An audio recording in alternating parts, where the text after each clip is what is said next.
Good morning. Good morning, everybody. My name's Alexis Davis. I'm the COO here at Technology Advancement Center.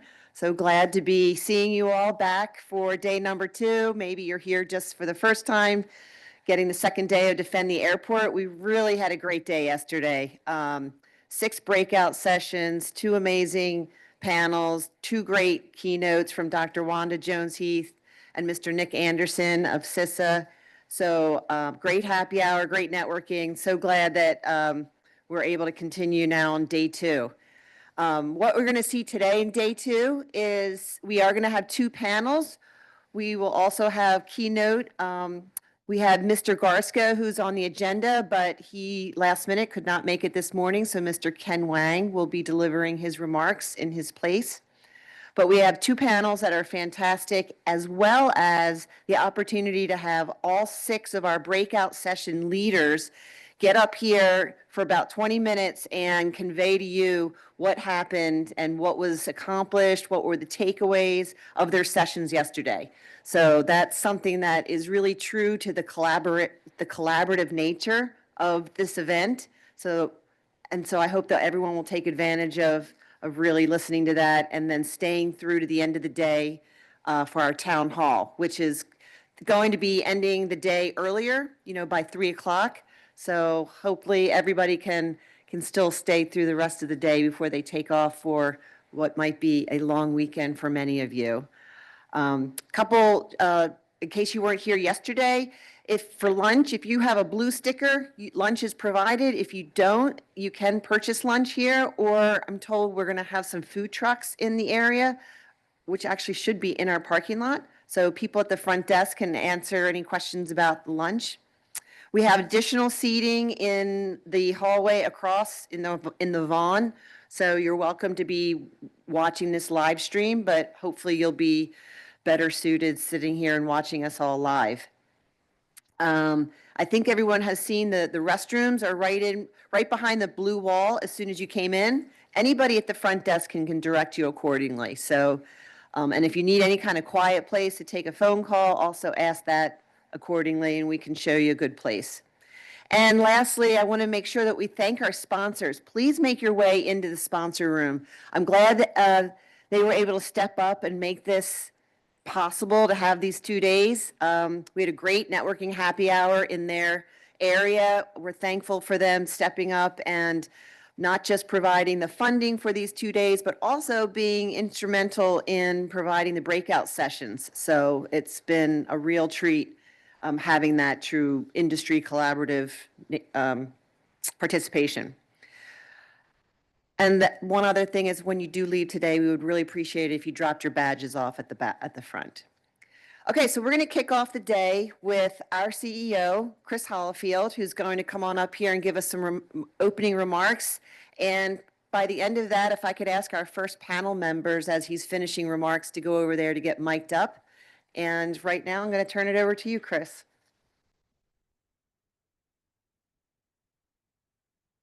All right, so good morning. Thank you, everybody, for attending. You brave few that came out in the rain.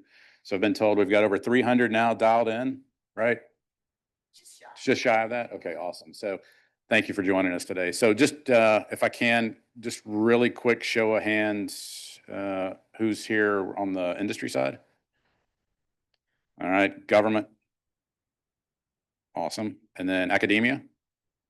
Good. So good, good representation here. So now that I have you sequestered for a few minutes, I just want to talk a little bit about what we do here at the TAC. So, if you hear yesterday or today, you see, it's really our passion to bring together, the ecosystem around a challenge problem. Clearly defending the airport is a challenge problem that we all take near and dear. But thematically, we're interested in anything that is seen as one of those wicked problems that one part of the ecosystem can't solve itself. And so we want to look for all those opportunities to bring folks together. But there's a whole lot of other things that we do here at TAG. So if you can just give me a couple minutes here, just want to share some of those things. So if you walk away from here with, hey, I got an idea for a thing that falls in line with some of our passion areas. Would love to have that conversation now or later. Hit me up, email, stop by anytime. We'd just love to have that conversation. But we are a Maryland-based nonprofit that we are chartered to further technology innovation through partnerships, um, local all the way to global, and education to further innovation for those wicked problems that the government has. And we do that through three lines of effort.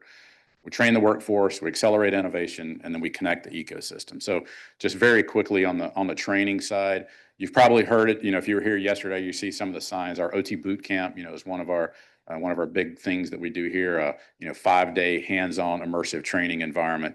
In fact, we're getting ready to kick off a class next week. So there's 3 slots left if you're interested, or if you know somebody that would be interested in having that hands-on experience.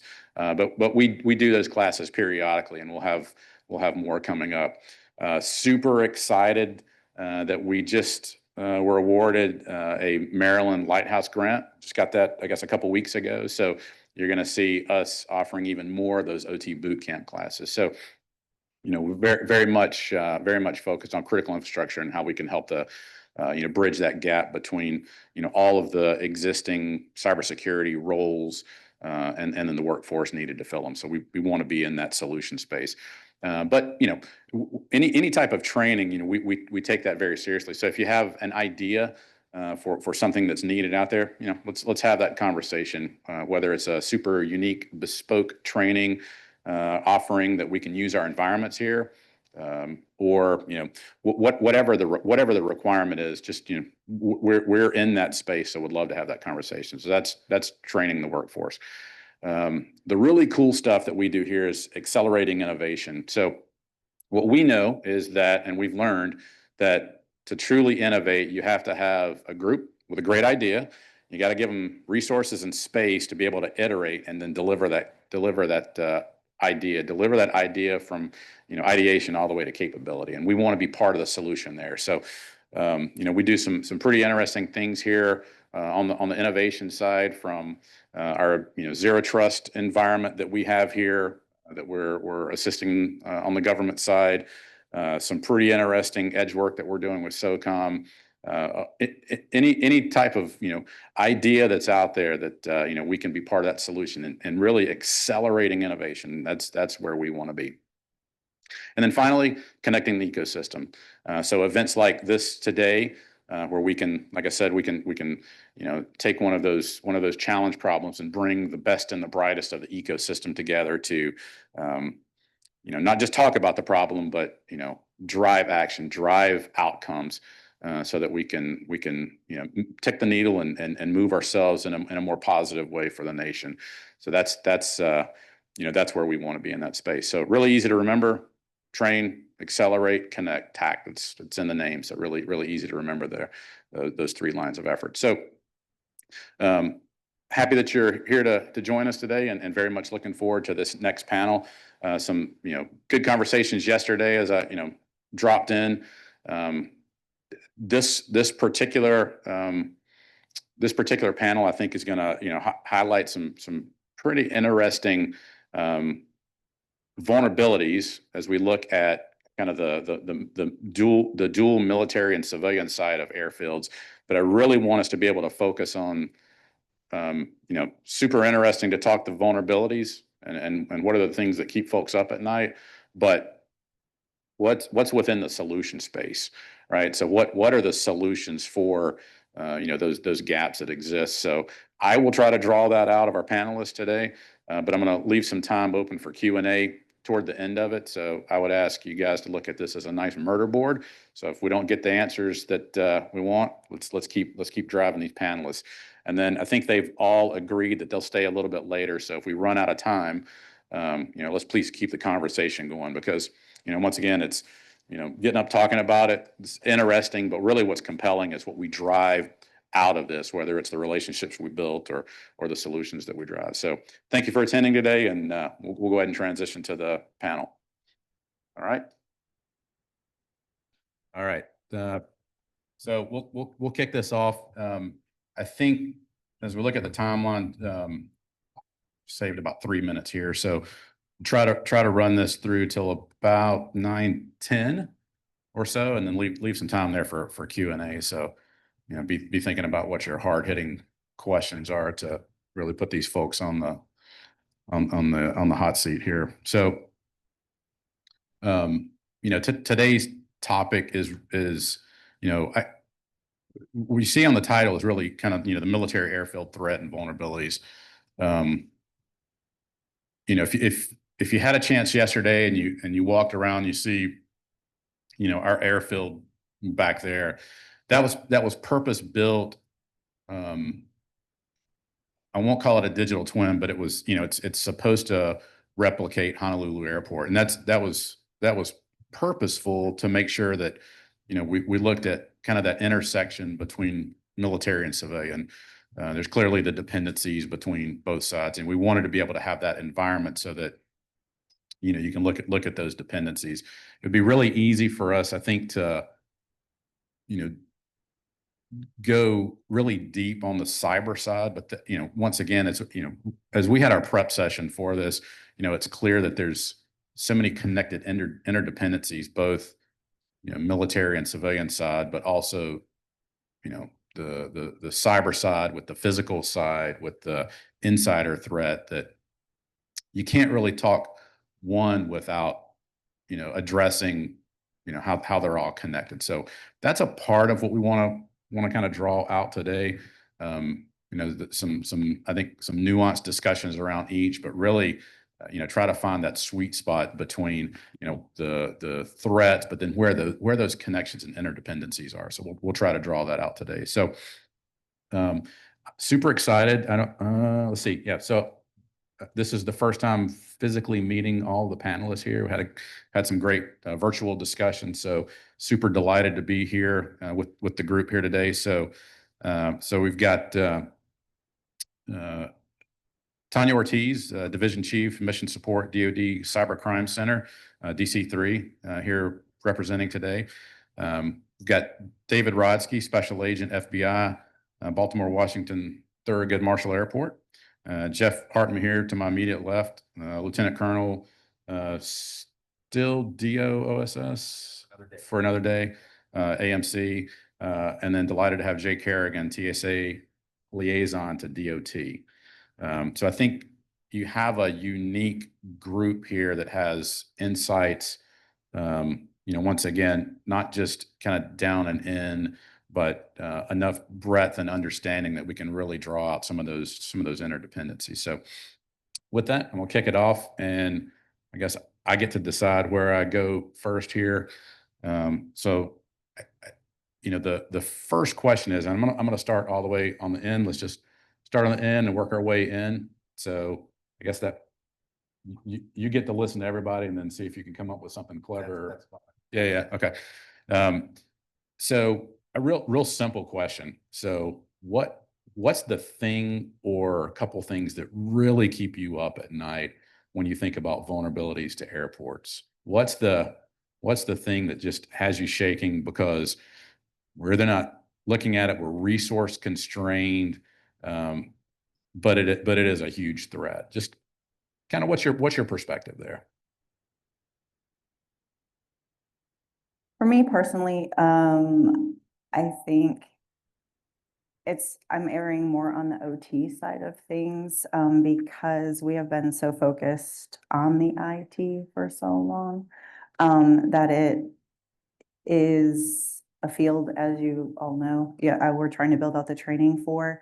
And I was here for the Protect the Railroad portion, and I found it very interesting that there was a speaker from New York that was using everyone in their entire employ as part of their IDS, IPS system, down to the cleaning crew to identify things that didn't look right. And so I think that's the route that we need to go, is bringing everyone into that OT side of all the way down to the cleaning crew. Like, does this ticketing system look right? You know, is this supposed to be here? But I really feel that OT side of the house, because if something gets, if the gas balance is off, if the fueling is off, if the air pressures are off, if any of those type of things are off, there could be very large catastrophes. And those are the things that we can look at the IT side, we can look at the supply chain side, but when you start looking at the OT side that we have a harder time to see into currently, that's where I really sweat. Follow on Yeah. question. Can I put you on the spot? So, mission assurance versus cyber security of OT systems. So that there's clearly friction that we see between both of those sides.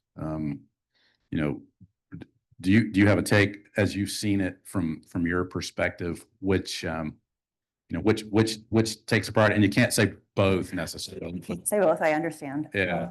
And as someone who has been on both sides of the fence, I was in the military for 22 years. So that person that was trying to keep the systems running and didn't care about that cyber checklist that came in is like, I don't care that, you know, I'm green across the board. My system's not functioning. When you're talking about the lives of individuals and the safety of people, that is what, when you're talking about that is what's most important. So if it is the OT of the system and that is what is protecting human life, that is what, in my personal opinion, is the most important. So if it's the IT that is protecting the lives, we need to care about that. If it's the OT that is protecting the lives, that is what we need to care about. So, you know, if it's the navigation system, or if it is the oxygen system, you know, we know how to categorize, prioritize systems and how they affect everything, so. Thank you. Jay, coming to you next. Thoughts? What keeps you up at night?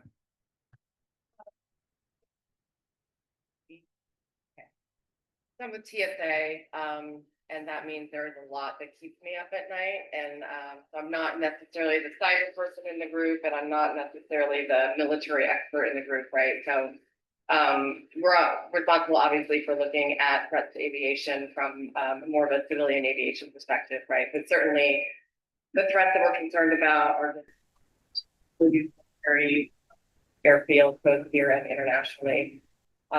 We're a CT organization at heart, right? Because we stood up in the aftermath of 9/11. So there's certain enduring threats, I think, that always have us concerned when you think about the terrorist threat and, you know, your bombs or incendiaries on planes.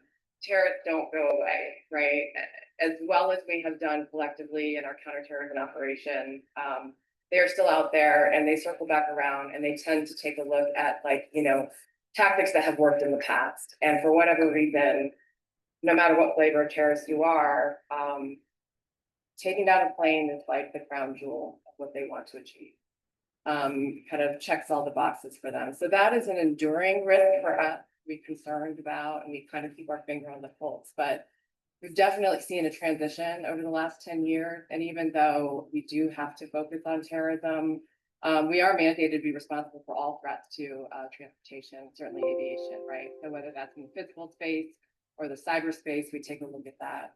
And what we have seen is a shift from terrorist threats to aviation to more kind of nation state actor threats. And I think that that shift has really evolved into these changes that we've seen in the choices in weapons and tactics that are threatening the aviation space, right?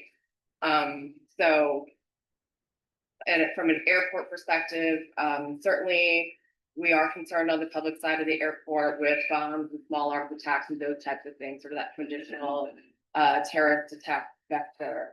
But we've also seen, particularly internationally and in conflict zones, a move to more military style weapons and tactics, right? To actual use of mortar, missiles, drones against airport infrastructure, and it's sort of an increasing capability in range and payload when it comes to employing those weapons, right? I think I love using the Houthis as an example of that over the past 7 years or so, right? Because, they're kind of one of those threat actors that cuts across all the different categories that we tend to focus on. Are they a terrorist organization? Are they a paramilitary force? Are they a nation state proxy, right? And in some respects, they're all of the above. And when they first came out on the street, they were using those sort of crude, smaller drone style attack, and modifying them to increase range and payload. We saw them conducting strikes against critical infrastructure in Saudi Arabia and UAE, and able to hit regional airports, and eventually able to extend their reach to last minute departure airports in Saudi Arabia and the UAE. Fast forward a couple of years later, I guess they got great sponsorship from their nation state backer. And they have evolved their capabilities, and we saw them extend their reach to being able to threaten basically just about any airport in the Middle East region. And then we saw them actually employing missiles against maritime shipping in the region, and certainly, eventually striking airports in Israel. So, I think that's kind of a big concern to us as well, right? It's like you see over time these tactics evolving on the battlefield and then migrating over to other parts of the world, manifesting in, Central and South America, particularly with the way that we've seen drone technology used by cartels, which are now obviously also designated terrorist organizations.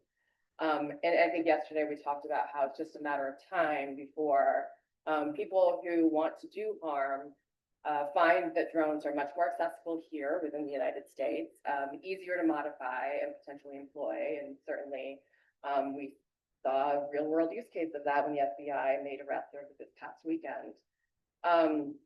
So drone threats, really big concern for us. Those military style tactics. And then if we shift over to the cyber sphere, obviously, maybe you don't know this, TSA has been looking at cyber threats for over a decade.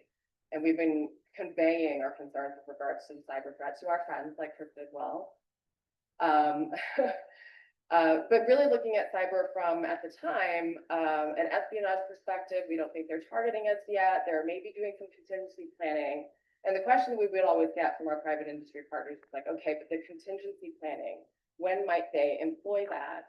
And our response was like, well, a lot would have to shift in the geopolitical space for us to really be concerned about that. So fast forward to where we are today, and most certainly that geopolitical environment has shifted significantly. So those nation state actors that threaten us, that are no longer distracted, if you will, by the terrorist threat that we've been collectively so good at kind of diminishing over the years, are back to focusing on their traditional adversaries. And we know that they have the best capabilities to get into our system, and they've been evolving those capabilities over time. And if you read the DNI's annual threat assessment over the past 3 years, you can see that evolution.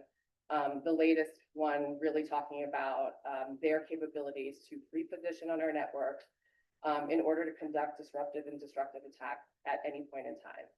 And that is the biggest concern for us when it comes to the cyber domain, right? And yesterday there were some concerns about cyber compliance and not being enough, but we had to start somewhere because we were significantly concerned about the threat. And despite the conversations that we had over time, we recognized we weren't doing enough to mitigate that. We weren't doing enough to patch, to update passwords, all the things that you all talked about yesterday. The other thing that the DNI says about the cyber threat is that if and when we are engaged in a China-Taiwan conflict, we very much expect that there will be significant, disruptive, but recoverable attacks on cyber networks across transportation, specifically. That is in the text.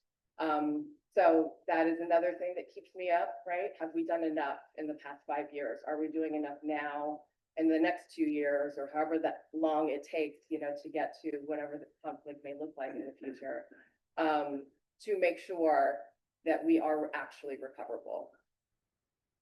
Yeah, thanks. So we'll come back around after we kind of thought what keeps you up at night, vulnerabilities to solution set. I'd be interested as you're thinking through maybe some solutions on the what are we learning right now? Good lessons learned with respect to information sharing. So like Are those systems in place so that if we move from, competition to crisis and conflict, are we postured to very quickly share information to, you know, either prevent or at least recover quickly? Just, just not to put you on the spot now, but I just to kind of think through that in the solution kind of question. All right, David. Yeah, Do you have a thought or so two? I do. And with all due respect to everybody in the room, I hate the whole idea of what keeps you up at night. I slept well last night. And I don't mean that there's a lot of things. I remember the World War II thing that's going on right now with Winston Churchill. He was up all night because people were dying. And if any of you have been to an active shooter or a mass casualty event where you've seen people, just as a negotiator watching somebody kill themselves right in front of me, those are the kind of things that keep you up at night. This other stuff, I prefer not to think about. And none of us should be too concerned about that to that extent that you're not sleeping. So I just hate that expression in general because there's so much more in life of concern. However, be that as it may, several thoughts. Number one, on military airfields, military installations, we spend way too much time on the physicality. I hate the OPSEC stuff. I hate all of the what we have for physical facilities. Let's just say here in Maryland alone, it's important. Within 2 weeks ago, we had an F-35B Bravo. It's a Marine Corps, the one that hovers with an emergency. They're going to lose the aircraft 8 miles southeast of here. And when they finally put down, they're able to put down at a spot. We had to find them a close quarters area where they could actually do the repairs without anybody seeing the aircraft. So there's an important element to the physicality of protecting our airfields and military assets. Sure. However, all of our adversaries, everybody outside of this room that's targeting us already has all that information. Only examples in the last 3 months.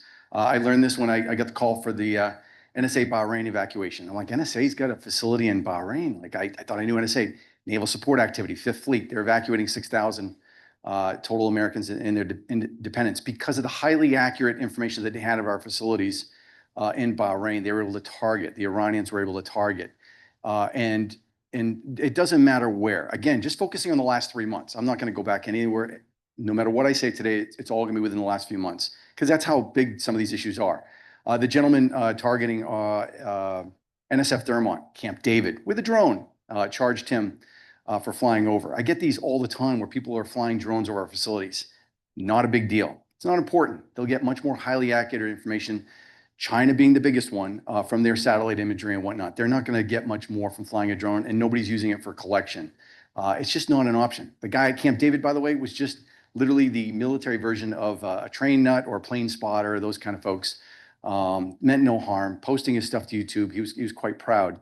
Last but not least, in the physicality of our facilities, it's important. Don't get me wrong, it's important, but there are much bigger things to worry about that. And the last thing I'll say about that real quick in 1 minute or less is that the adversaries that are actually targeting this stuff is more than likely folks you've never even heard of. Yes, China's better than 90% of what we have out there. However, it's Handela. We weren't even talking about Handela a few years ago. That's the Iranian link group that apparently hacked the FBI director's personal email. But they targeted the California water supply a week ago. They are constantly out there doing things. Nobody was talking about Handela, and they're very effective at what they do. Number two, SWAT bunnies. SWAT bunnies. SWAT bunnies. SWAT bunnies. I thought it was a joke at first. 764, very violent group. They're a bunch of kids, and they're targeting military facilities as well. They do a lot of cyber stuff. It's groups that you haven't even heard of that we tend not to spend a whole lot of time that I'm amazed people are not paying attention to, especially from a military asset perspective. That's it. So I'm going to break the fourth wall here. So in my defense, I acknowledge you hate that question. So in a previous life, I was a senior strategy advisor for a NSA director, cybercom commander. Every single interview that he ever got, that was the first question. Yes, He detested that question. me too. Therefore, I asked the question because I got the microphone. His answer was always, well, how much time you got? But yeah, so I got the mic, so I get to ask the question. Right. Awesome. All right, brother. Jeff, what you got? I feel like you're looking at me. I don't know if this is on or not. So to everybody's point, that what I'm going to talk about are the things that I occasionally think about at night before I fall asleep. So we talked about There, take that. Oh man, I'm taking the big. It's on. Okay, so the things that I, that worry me about the airfield, we were talking about drones. There's emerging drone technology that is out there that these are not all flown by RF and GPS signals anymore. They do have the capability to have a tether with a cable, fiber optic link that goes directly to the drone. They flow it in. It gives them a really good HD picture as they're flying first person point of view. And they can literally fly that with a 2 mile long cable connected to it. They can fly it in and get into different installations. That, of course, presents very challenging ways to defeat that. As far as I know, the only mechanisms we have right now are physical. So we would have to, I know that there's shotguns that shoot out nets. There's other drones that might be able to go intercept, and then just shooting it out of the sky with something, right? As far as I know, those are our only options to defeat those fiber optic link drones. So I'm not really the expert on those things. One of the other things that really keeps me worried about our airfield. We talk about insider threats. One of the things that I'm really concerned about is more so is insider complacency. Insider threats are deliberate. It's really kind of hard sometimes to identify who is going to try to compromise a system intentionally. What worries me sometimes is the inadvertent, the people that are so complacent that they inadvertently allow someone access to an area or system that they're not supposed to have.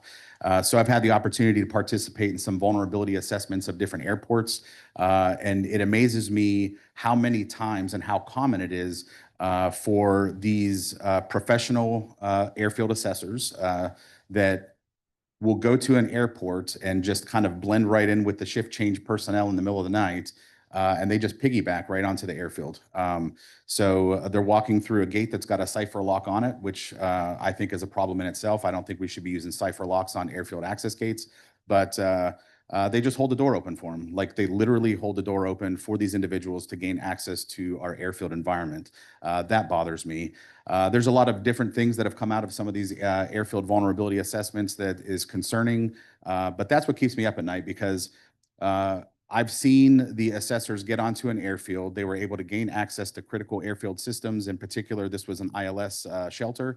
They were able to connect an external USB device, and they were actually able to connect to the system, proving that if they wanted to, and I think to your point, at whatever given time they felt the need to do it, they were able to connect that USB device, leave it there, leave the installation, and maybe 2 weeks later inject some sort of malware or something like that into the system. So those are the things that kind of concern me, and I think that most airport professionals, senior leaders would be really surprised if they were to hire somebody to come out and do. We can do this in a novice way, right? We can have people pretend like they're somebody, but I'm talking about professional assessors that with a high quality camera, they can zoom in on somebody not exercising good badge discipline when they come off of an airfield environment. They can zoom in on that badge, take a picture, use AI to generate an exact copy of that badge, and then all you got to do is print it on a badge system. As a matter of fact, I don't know if anybody looked at our pictures, for our headshots, but I was a little slow on getting the headshots, and I was kind of being, like they kept hitting me, hey, we need your headshot. So finally one day I had just woke up, I didn't even have a shirt on, I took a selfie, and then I put it into Chat GPT and said, hey, can you make this into a headshot? So the suit and tie that I'm wearing in the picture, I didn't even have on. And it came out good, I think. But with this kind of technology, that took me, I don't know, 3 minutes to do. So the technologies that we have out there are allowing people to create, access badges in order to gain access to critical areas. So, and then that happens because we have, in many instances that I've seen, a culture of complacency, and I think that needs to be changed. So Jeff, can I just come back to you for kind of solution since you're on a roll here? Yeah. So, and keep in mind, you've got a pretty good smattering across government, industry, academia.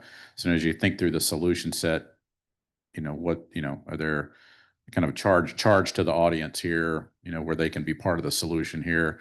One thing that, one salient point that I drew out of what you just said was, it's a culture issue, which 51% of that is leader prioritization and establishing the right culture.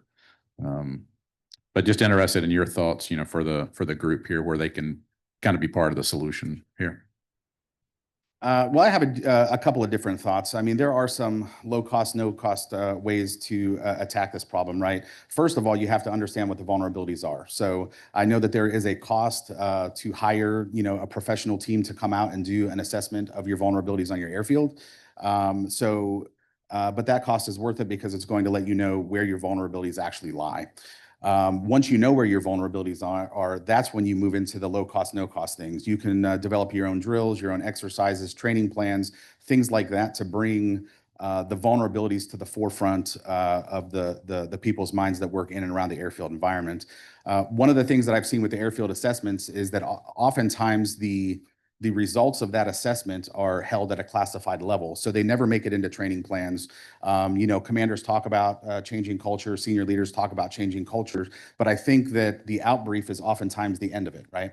So there has to be some unclassed way to communicate the vulnerabilities that exist on the airfield, exactly maybe what happened to allow the vulnerability, and then create training plans in order to ensure that our folks all know exactly what is happening in and around the airfield environment, right? So those are a couple of mechanisms. I mean, I have other ideas about physical security around the airfield and how you can better do that. Electronic badging systems, kind of like DBIDs that they have at the front gates at most military installations. Don't allow cipher locks on any of your critical systems. Make sure that it's some sort of an access badge that they have to badge in, maybe badge out as well. If you do that, then it has to be somebody with deliberate access allowing them in.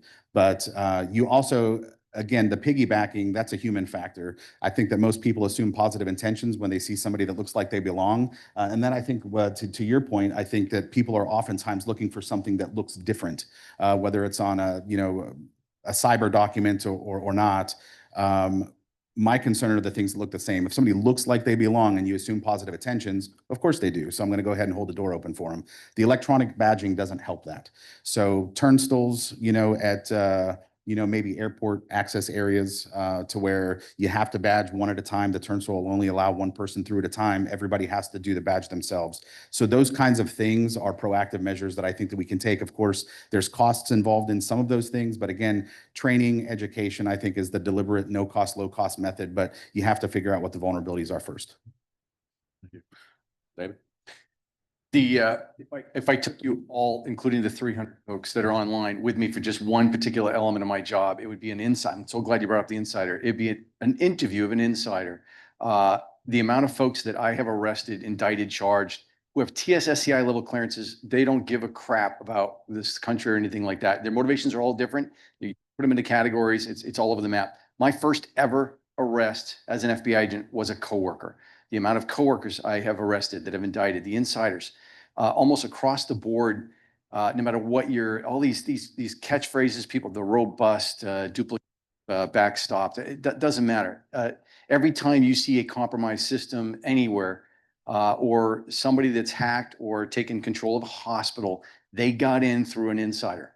Monday of this week, I got an email from Bass Pro Shops. They were in on it. We work with them, FBI. And they targeted me it was like a 60 or 70% off one item coupon that I got. The FBI has a countermeasures group. I'm shocked not all companies, organizations out there are doing this. We're targeting their own employees to try and just get them to click on something. You click on that, it's a ton of remedial, all that waste of time, OPSEC training. Like, why am I looking at this? I know not to talk to Chinese operative outside the U.S. Embassy in Mexico City 2 weeks ago. I was there, that kind of stuff. Those kind of basic things. And why am I taking this remedial training? Because I clicked on something that I was targeted for. And it shocks me that the people out there are not looking at more of an insider. Last but not least, I'm glad you also mentioned it's the people you least expect. And the amount of folks, including SESers, Senior Executive Service, one from TSA, another from FBI that I have been involved in the cases. And I can't even get into the motivations, but we don't spend enough time on insiders. Even the unwitting ones, I didn't click on the Bass Pro Shops coupon, but boy, I was close, and it looks so real. And it was a good deal. But I'm glad. I am glad that we're doing this, and I don't think anybody does this enough. So insiders, especially from a cyber perspective, because that's exactly how they get in. It's one person. It is one person. So I'm just glad I don't shop at Bass Pro. Um, Send me a Target link. Just kidding. So ditto to literally everything they just said, right? And I think that is the most difficult thing about the aviation environment. We are dealing with everything all the time and having to mitigate against obviously such a varied threat landscape. And it's not one of those things where you can let up in one area and focus in another, right? Like you have to focus everywhere all the time. Insider threats, we spent a lot of time on over the past 5 years, but we have to continue it and you have to stay sharp, right? Um, I would emphasize that what we're doing here today, TSA is really, really, really laser focused, this year and into the future on public-private partnerships. And I think you're seeing more of that in investments at the airport, in our technology upgrades, and making sure that we're really modernizing, our mitigation efforts to not just ensure a higher level of security, but also a better experience for our passengers coming through, right? But it doesn't stop at the checkpoint because there's all these threats that we have to help mitigate. So we do a lot in the counter UAS space. Our Federal Air Marshal Service, I mean, if you got a briefing right now from them about the things that they've been doing, even before we had full authorities in this space, which obviously you all know, we just had new legislation passed. We have a CUAS task force at the White House. There is a lot going on in that space. And TSA has been very, very forward leaning. So we need to partner much more closely with those in industry who can help us develop the solutions that we need.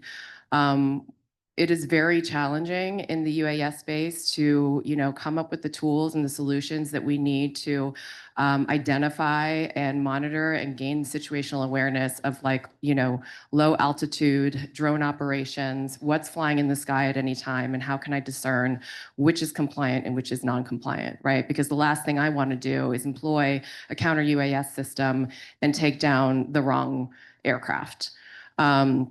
So that is a very big challenge in our space that we are working across the interagency on. And then in the cyber world, we talked about compliance and how we want to shift our approach to kind of achieve and go beyond the checklist and actually develop resiliency in this space, right? And we can't do that alone. I think we've started to do really well in working with our private industry stakeholders.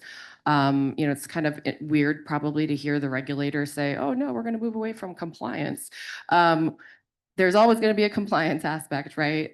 We put out a regulation, we have to be able to enforce it. But at the end of the day, if what we all want is to be able to recover from a significant disruptive cyber attack, we have to do better at working together. I think at developing, industry standards, consensus standards, all those bodies that we rely on to really get into the technical aspects of what really we need to protect our systems. And then, how we kind of change our approach to look at a more outcome-based regulatory framework where we can include sort of experts in the field in developing those consensus standards, and then kind of using that as the framework for compliance. So those are kind of just our thoughts. And you had asked, sorry, about information sharing, and are we really structured to be able to do that quickly in an agile and in a disruptive environment? I don't know that it's a perfect world when it comes to that, right? I think we at TSA, I know, do a lot to engage our industry partners and ensure that we are sharing both classified and unclassified intelligence as much as we can.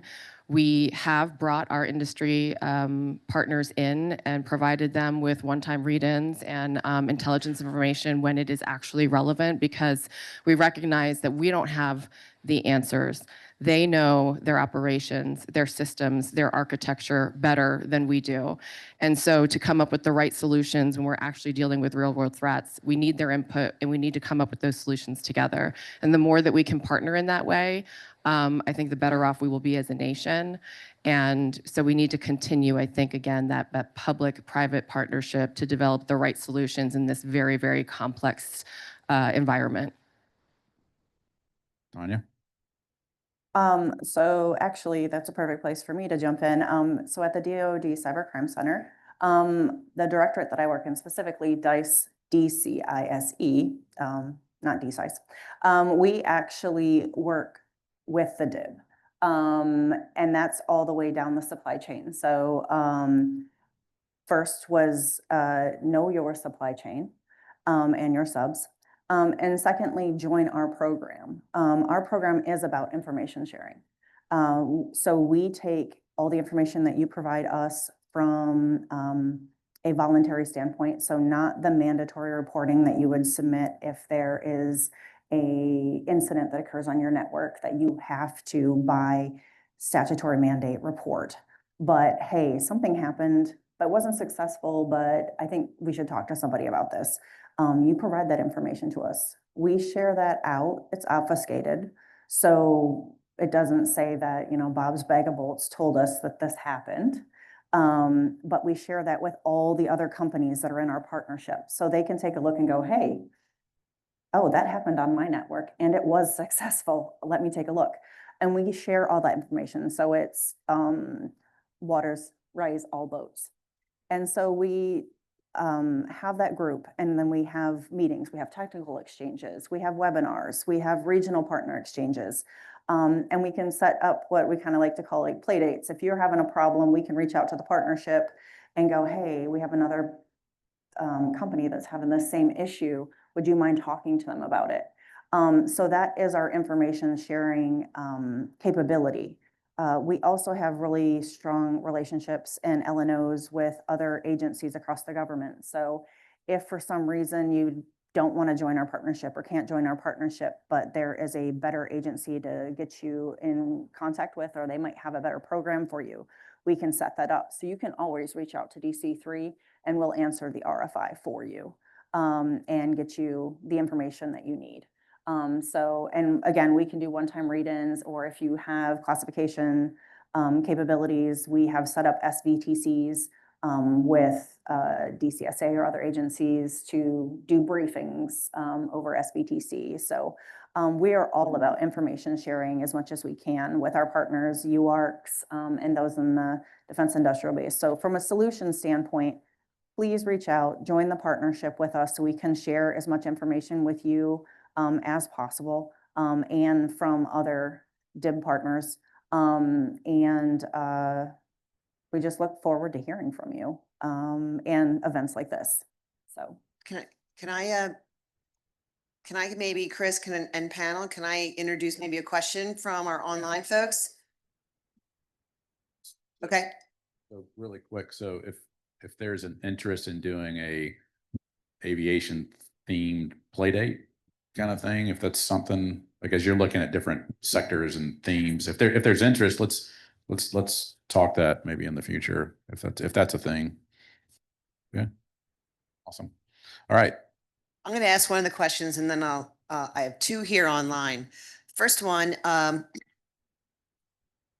many OT systems we see at small and regional airfields are held together by a hope and a prayer.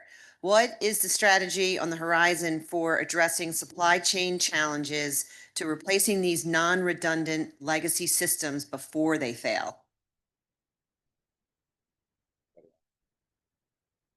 I can read again. It was really at the small and regional airfields, since they're held together by hope and a prayer. What is the strategy that's on the horizon to address supply chains before these non-redundant legacy systems fail? I'll do in 30 seconds or less. Nobody cares about something till after it breaks, for starters. Any trivia out there? Anyone know where of the Cat 30 airports, Category X, largest 30 airports in the US, oldest tower in the country? Any guesses? Anyone know where it is? Where is it? BWI actually right now stands the oldest. I'm gonna check that to make sure that was accurate. It's only when something fails. If a fence fails and we get a passenger that's ingested in an engine and their fence line is bad, which by the way, we have 54 of those a week in the United States. So small regional airports, it's money based, but it's also failure based. We don't tend to fix anything until they get the money or something bad happens. So there's no good answer there. Yeah, okay. Lucian? Sure thing. We're going to school here. Okay, so appreciate the opportunity to address a question. First of all, I spent a lot of time on stage, and when I get the question, what's keeping me up at night, I maybe answered a little differently. All right. Just like you, I'm sure we're all public servants. Sometimes we're up at 2 a.m. trying to work on a solution for our country. So to me, that's what's keeping me up at night, is coming up with the ideas and having to work on them very aggressively to meet the urgency of the moment. All right. So I'm hoping in the future, when you get that question, you can maybe look at it a little bit differently. What's keeping you up, and what's making you work? Where's your enthusiasm? Where's your passion going towards stay up in the middle of the night and solve a problem for our country? All right. So that's kind of how I address the question. All right. Now, on that sense of urgency, on a scale of 1 to 10, as far as the counter drone threat in this country, I'm not getting from the panel how urgent are the elected and not the, I'm really the professionals, the security professionals on the stage. How aggressively are we looking at the counter defense of civilian airports? We've had 2 major incidents now. They've been military airports in the last 2 years. You know, drones over Langley Air Force Base that the Air Force looked up, had no answer for. And then more recently, March 9th, drones over Barksdale Air Force Base for 4 days that shut down the base operations. That's a national moment. That's a national moment that should also be in the keeping the civilian airports up at night, trying to solve that problem. So a question for you on a scale of 1 to 10 for the panelists.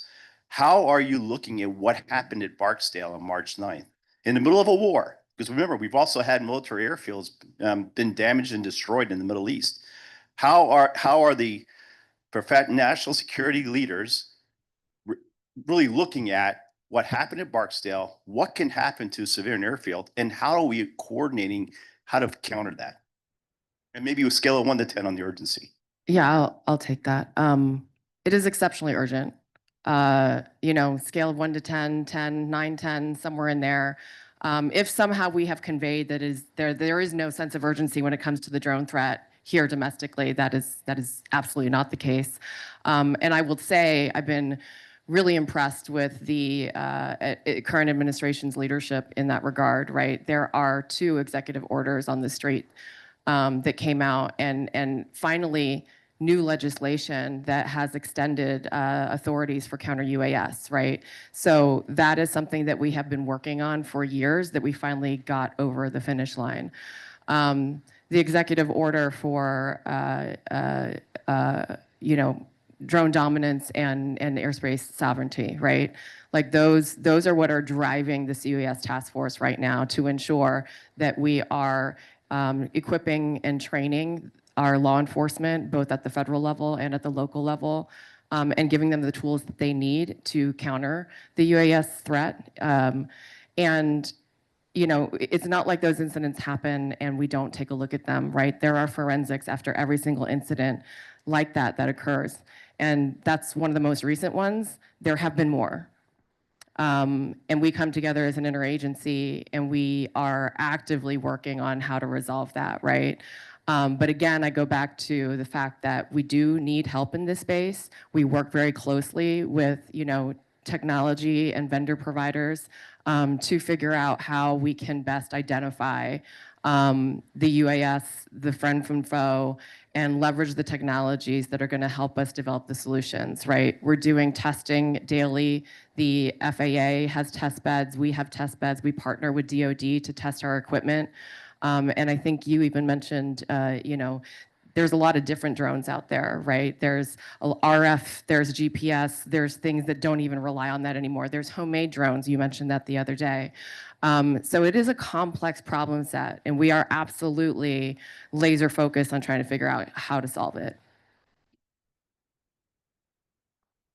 I just want to add from a military perspective, and while I won't go into the details on any specific bases, keep in mind that the military cannot take action until that drone crosses our fence. So if it's out there in the civilian community, yeah, there's nothing that we can do with that drone. But once it crosses the fence, then if we wanted to shoot it down, that's our prerogative. But while it's on the outside of the fence, we have to work with local governments in order to, you know, minimize it or neutralize that threat. Absolutely. I mean, I was just talking to Task Force 401 the other day. They're struggling right now. And how do you actually take that defense solution outside the fence line? And so I'm actually trying to bring them together with some of the defense communities around the country to start talking about a comprehensive fusion center where 401 can look at what can we potentially do outside the fence line, in collaboration with local law enforcement, FBI, and other agencies. And I do also know that as far as building a site picture, I do know that there is testing in military communities for systems that will help to integrate a joint comprehensive picture of and integrate all of the different radar systems that help detect and defend against the drones. So right now, everybody is kind of doing their own thing. There is technology that's being tested right now that's going to help kind of bring all of those air pictures together so that we're all seeing the same thing. Just one quick follow-up on that. The Barksdale Air Force Base went way beyond 4 days, as did the Langley stuff. I think we're at 32 military installations that have been targeted thus far. I will tell you on a scale of 1 to 10, that is the 11. I'm actively involved. And but I'm really big on, I've lost a ton of sleep on things. I don't want you to think for a nanosecond that I'm not asleep. I am. There's been a lot of things in my life. It's just, we tend to just focus on the wrong ones. Your point is exact. Even going back to 9/11, and I'm helping the prosecution team with 9/11. Trials are going next spring down to Gitmo to find 5 people. Put this in the same category as them. This here, sorry. I put it in the same category as them. In 25 years as an FBI agent, that is the biggest threat I have ever seen to this country. Nobody, and I mean nobody, including all of us on this stage, are paying close enough attention to that. Don't let anyone tell you they are. 135 or more commercial airline pilots, United Airline pilots with 30,000 flight hours, what they're seeing in and around these centers are barely being tracked by our government right now. And we're struggling at that. And yes, they're over our bases. We have a lot of information at a classified level about these things, size of cars, over every night. We have nothing thus far that has worked on them. I'll leave it at that. But I can't say this stronger than this. In 25 years, I've never seen something more important than this one. That would be the only one I'd put at an 11 in my entire career. Awesome. So I think that we're hard stop now. No, we're okay. Okay. Yeah, just a quick comment. I don't want anybody to leave here thinking that commercial service airports don't take the UAS threat seriously, and they've done a lot. In coordination with their federal partners, TSA, FBI, Federal Air Marshal Service, going out and conducting joint vulnerability assessments to identify potential launch sites, developing and testing tactical response plans for UAS, and then also going out and purchasing detect, track, and identify systems. The biggest challenge recently has been the lack of authority that would enable airports to do anything on the mitigation front. And thankfully, that legislation has passed and enacted into law, but the primary focus in getting people trained has been in preparation for FIFA. As soon as that's behind us, then there will open up the opportunity for state and local law enforcement, including airport law enforcement, to get trained to do mitigation of UAS around their facilities. Thanks. Thanks, Chris. Yeah, thank you. You want to introduce who you were? Chris Bidwell, Airports Council International, North America. Okay, yeah, Chris, we are pretty much out of time. I just wanted to see, there was one more. We were considering having cybersecurity be part of safety management rather than the traditional IT, HR, finance. Thanks. Oh, you know what? It was more of a comment, so I think we'll end on that. All right. Well, But, yeah, safety. I think safety would be the lead. yeah. Okay. All right. So Sonia, Jay, David, Jeff, thank you very much for the time today. Are you all good to stay back a little afterwards if there's follow-up questions? Okay, awesome. Thank you. All right. Well, that completes the panel. Okay. All right, welcome back, everybody. As I mentioned this morning, Mr. Garska had a very last minute absence for this morning, but we are honored and lucky to be able to have Mr. Ken Wang, Deputy Director, Cybersecurity for Critical Infrastructure, who is going to be here now as you see, he has Mr. Garska's slides and will be able to whatever, pitch hit. So welcome, Ken. Hey, can everybody hear me? Oh, good. Yes, I can hear myself hear me. Again, thank you for having me. It's a privilege to be here to basically pinch hit for Mr. Garska. And as you can see, I am not Mr. Garska. He is way much taller, and I am way more Asian. So yes, it's a privilege to be here at to speak at Defend the Airport. Cyber Warfare Directorate has long been a supporter of TAC's effort in defend the X, whether it's railroad, airport, or other events. So with that, here's the agenda. We're going to talk about risk assessment and the decision tree, cyberspace as a fifth domain of conflict, applying decision analysis and in cyber risk assessments, and of course, Mr. Garska. If you know Mr. Garska, he really loves history. So if you haven't been to one of his presentations, you're going to get a lot of history. So stand by. All right. So Mr. Garska is a operational researcher background. That's his background.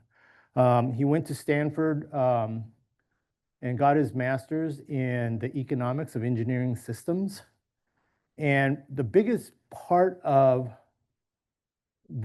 his study in that area was decision analysis when confronted with uncertainty.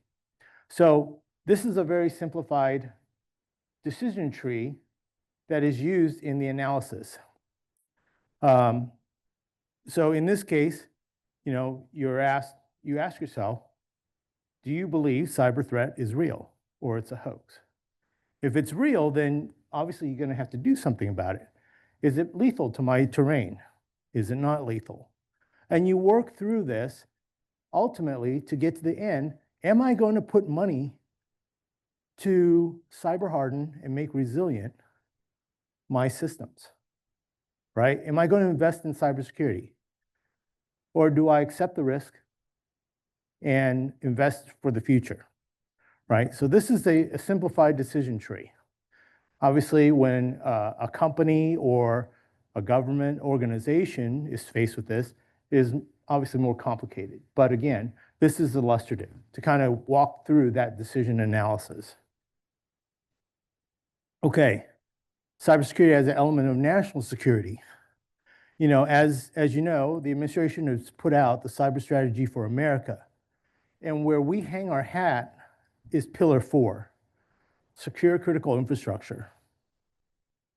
We want to cyber harden America's critical infrastructure and its supply chain to include the critical infrastructure in adjacent vendors and private companies.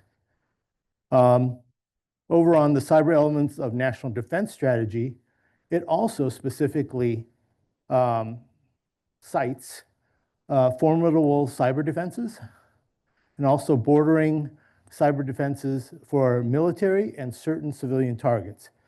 What civilian targets? Well, certainly any of the critical infrastructure that supports our installations that support our missions, right? Cyber Warfare Director is very mission focused. Now, cyber threat is a clear and present danger. If you guys don't accept that, I'm going to have to ask you to leave. All right. So, annual threat assessment, PRC, remains the top threat. They believe that the Intel assessment believes that if we are in a conflict with the PRC, that they will attack our critical infrastructure to impact our decision-making, induce societal panic, and interfere with our ability to deploy our forces. Now, has anyone seen the movie Leave the World Behind? Oh, we got a couple. Yeah, a few. So basically, the movie is about a young family who lives in New York and goes on a weekend vacation to Long Island. While they're on vacation, a cyber attack happens. They take out the communications, they take out GPS. And what happens, I won't tell you what the results were or the ending of the movie, that would be bad. But what happens, you see the societal panic that this is referencing, you see that captured on this film. What is happening?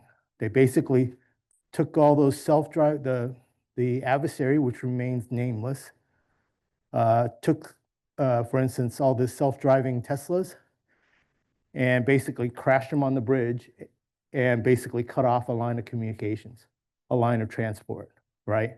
And this was across Manhattan and the neighboring areas. So again, societal panic. And really, this whole slide talks about cyber threat. We're talking the whole spectrum of the threat, from script kiddies to cyber criminals to nation state actors. They're all out there and they're all after us. What's really concerning now is AI, because the cyber threat actors, from the script kiddie to the nation state actors, are leveraging AI. And it has become, because I'm from the War Department, I refer to it as combat multiplier for these hackers, right?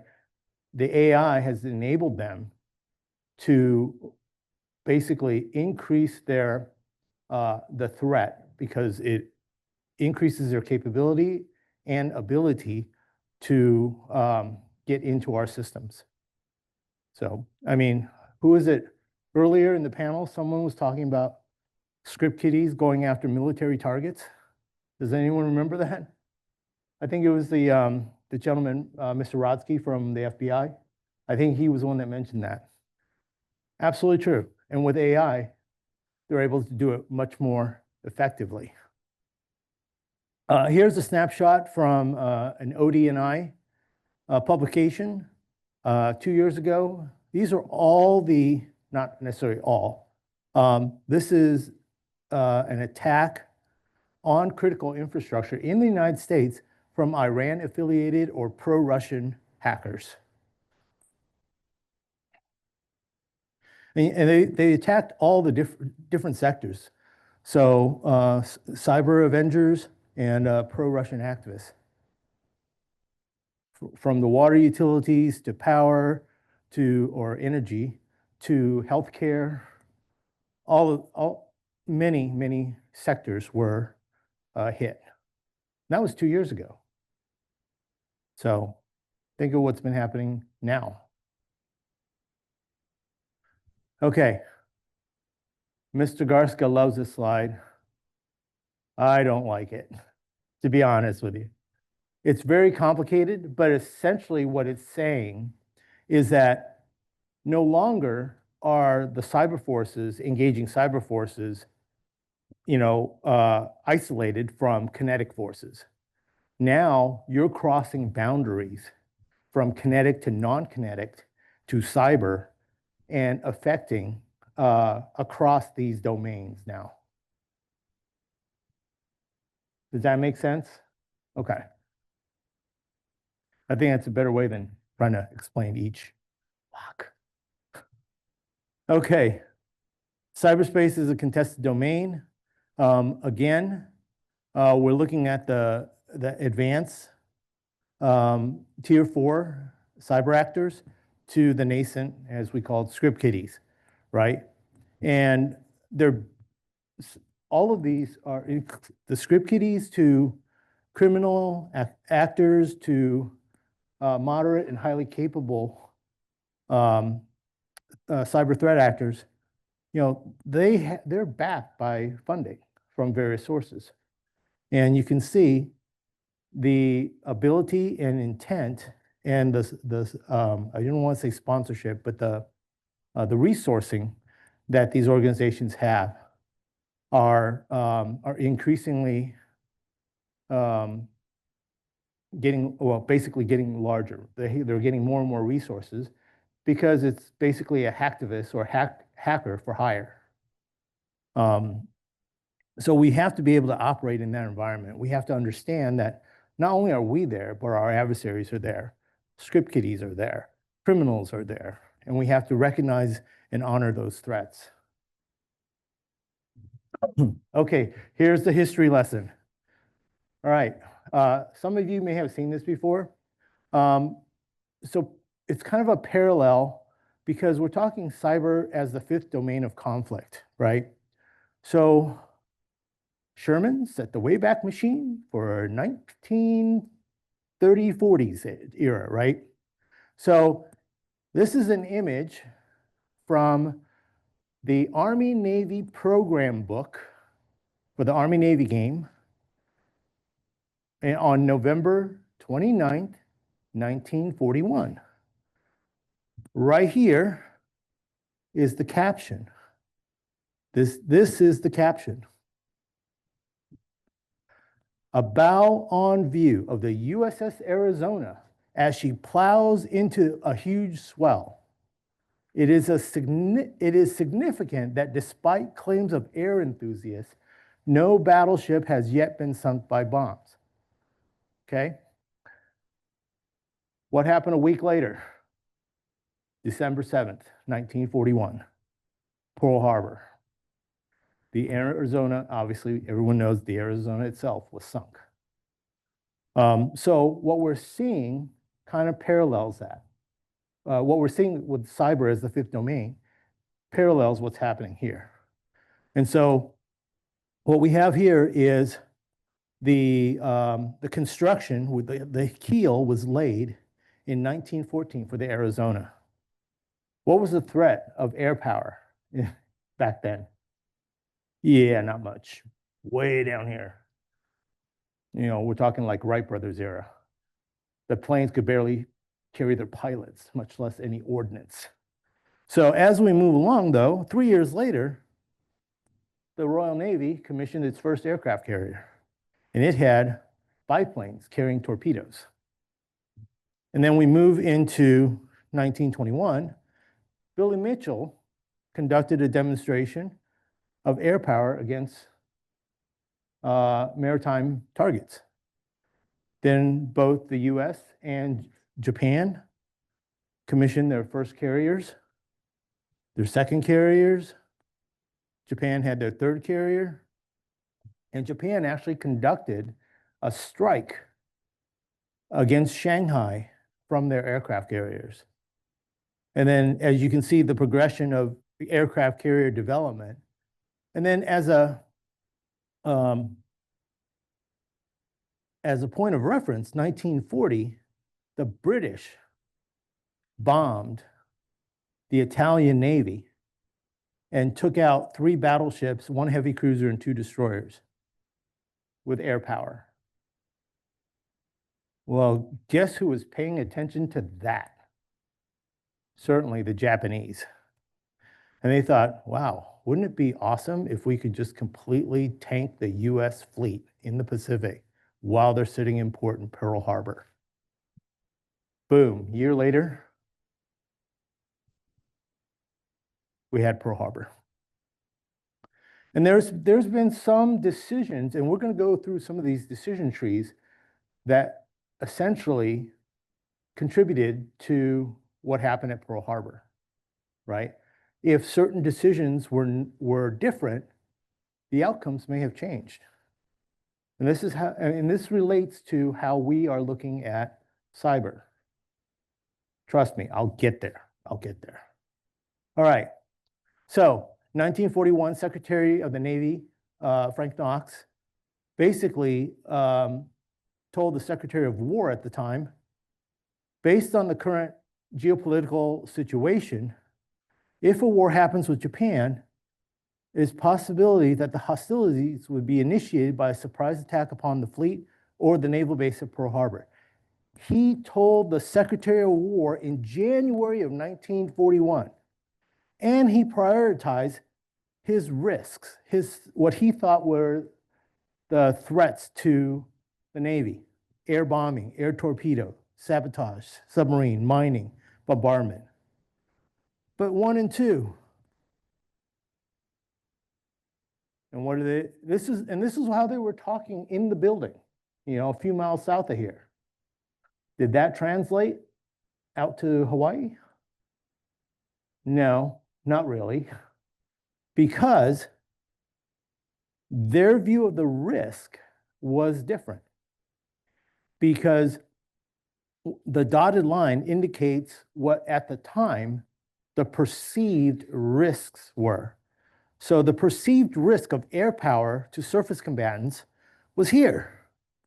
They thought there's no way the Japanese are going to launch air attack against our fleet while we're in Pearl Harbor. And then, but we think they're going to try to sabotage us, right? But in actuality, we know from history, it was just the opposite, right? The threat from sabotage wasn't there, not really.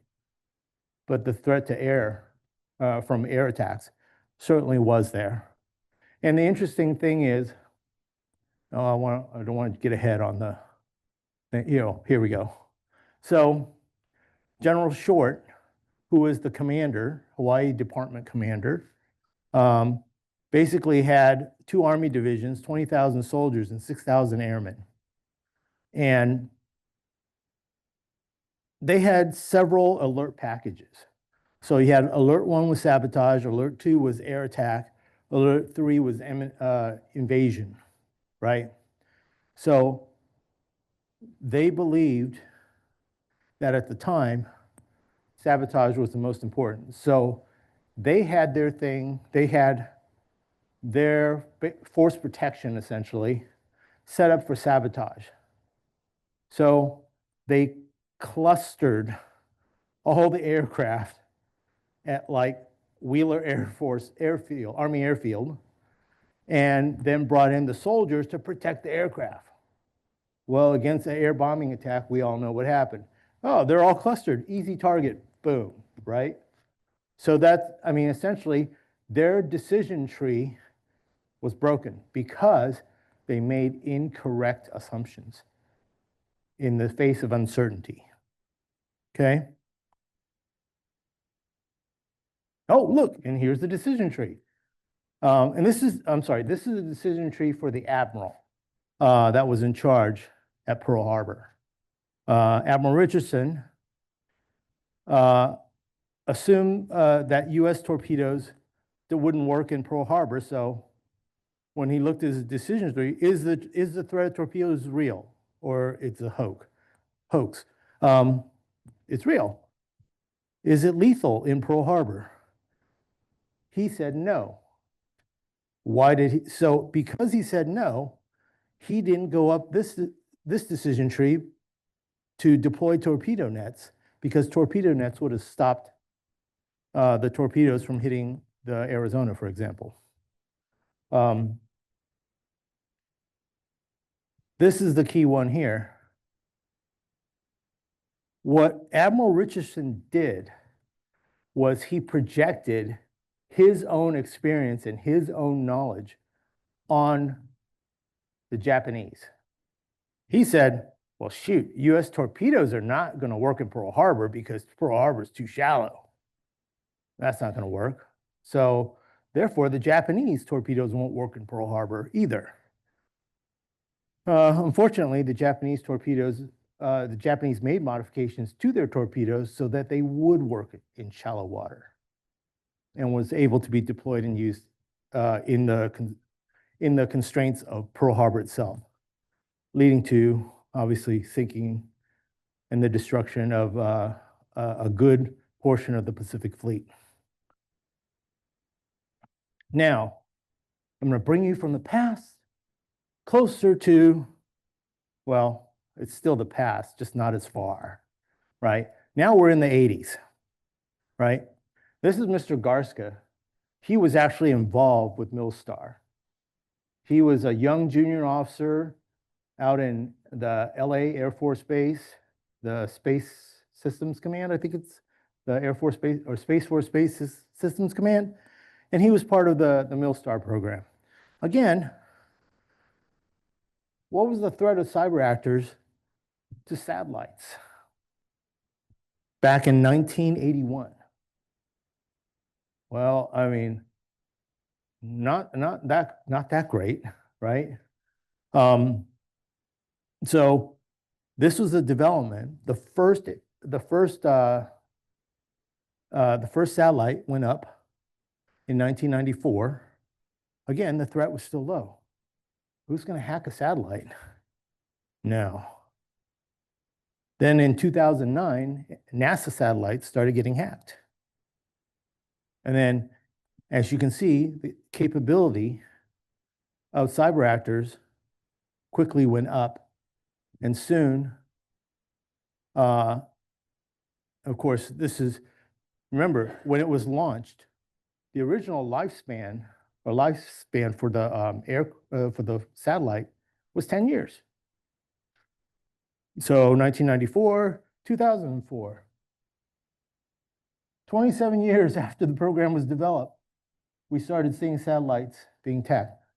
MILSTAR is still up there and running, still supporting, even though now it is vulnerable because the capabilities of our adversaries have significantly increased to the point where essentially MILSTAR is threatened.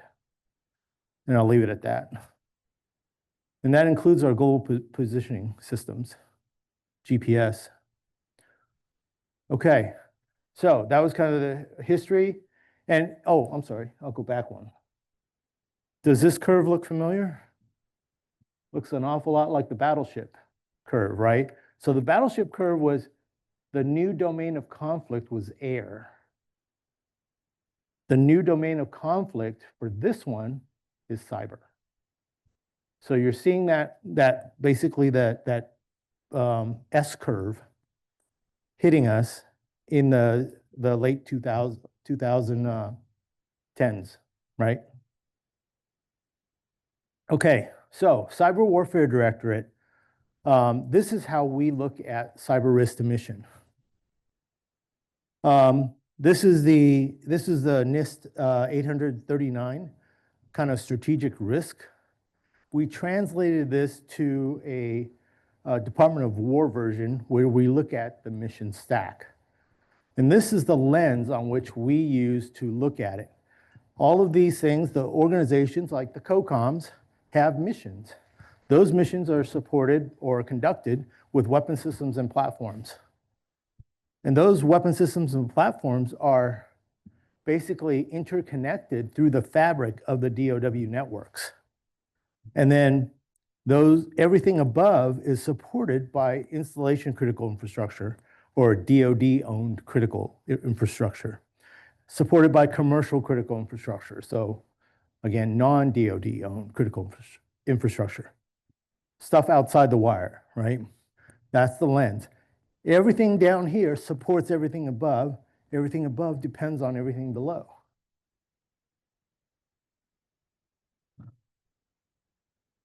Right. So we took that mission stack and we translated it to an installation or a facility, right? This could be a weapon system, a platform. It could be, when we talk about supply chain risk, this could be a production facility for critical munitions, right? All of these are supported by stuff that's on the base or on the facility, and then supported by utilities outside the wire. And when we look at the diagram, we can, at any one of these points, we can impact the operations here. For example, if we're looking at a satellite ground station, what do you think will happen if we shut off the power? Well, pretty much anything for DoD or DoW. If we shut off the power, we have to rely on backup generators if they're there, right? Okay. And then how long does that backup generator last? Yeah, you're shaking your head. Yeah. Yeah, you're right. So what we did was, and then what, it gets even more convoluted. And we chose Joint Base Pearl Harbor Hickam and Honolulu International Airport. Now, we look at the airport, who owns what becomes the question. Who is responsible for what? And as we did this assessment on Pearl Harbor, it became very convoluted because the FAA owns a piece of it, Hawaii owns a piece of it, Hickam owns a piece of it, Pearl Harbor owns a piece of it. So what you're finding out is it's not a simple diagram like this. It's much more convoluted, and there's multiple owners and folks or organizations responsible for different parts of it. But in essence, it is very, abstractly, it's similar to the previous slide. But it's very, because of the different responsibilities, the ability to get after cyber vulnerabilities and mitigate those threats becomes a challenge. Who owns it? Who's going to pay for it? Right? So this is one of the challenges that we've identified as a result of our assessment of Pearl Harbor. I mean, Honolulu International, see, I can't even get it right. Joint Base Pearl Harbor Hickam and Honolulu International.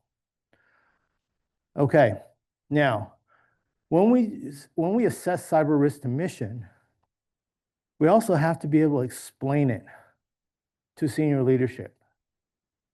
So you have to be able to quantify and explain. So in this case, what we're showing is, here is a bunch of events happening over a timeline. You have a threat event. These are the impacts or mission capabilities. There's a threshold where there's a minimum mission capability. Anything below that, you're not mission capable. You must be able to quantify that and show that on a risk matrix. This is how the warfighter talks. This is how they understand. This is the likelihood of it happening, and these are the consequences. If it's very likely to happen and the consequences are very high, your risk is very high. So that's where you need to be able to translate that risk to your leadership so that they understand, and then they're able to, again, going back to the title slide, or not the title slide, but basically helping to inform and educate the leadership in order for them to advocate for mitigation resources.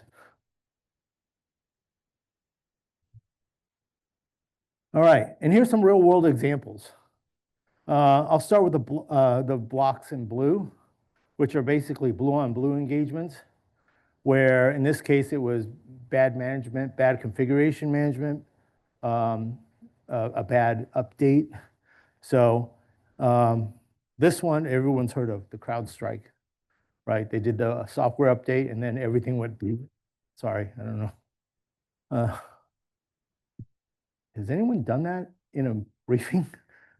I don't know. I'll be the first. So, and then the second one is FAA NOTAMs. It was a system misconfiguration that essentially brought down 1,300 flights, over 1,300 flights, ground stop, okay? But the CrowdStrike one, 50,000 flights. I think every single flight that Delta had was grounded because of it. Yeah, it was a sad day. It could only have been worse if it was Thanksgiving or Christmas. Okay, but again, it affected all of these different things. And how, so the red ones are what actually happened and its impact to the various transportation modes for DoD, from the seaports to rail transportation, and we hit they hit communications, wastewater, and telecom. So,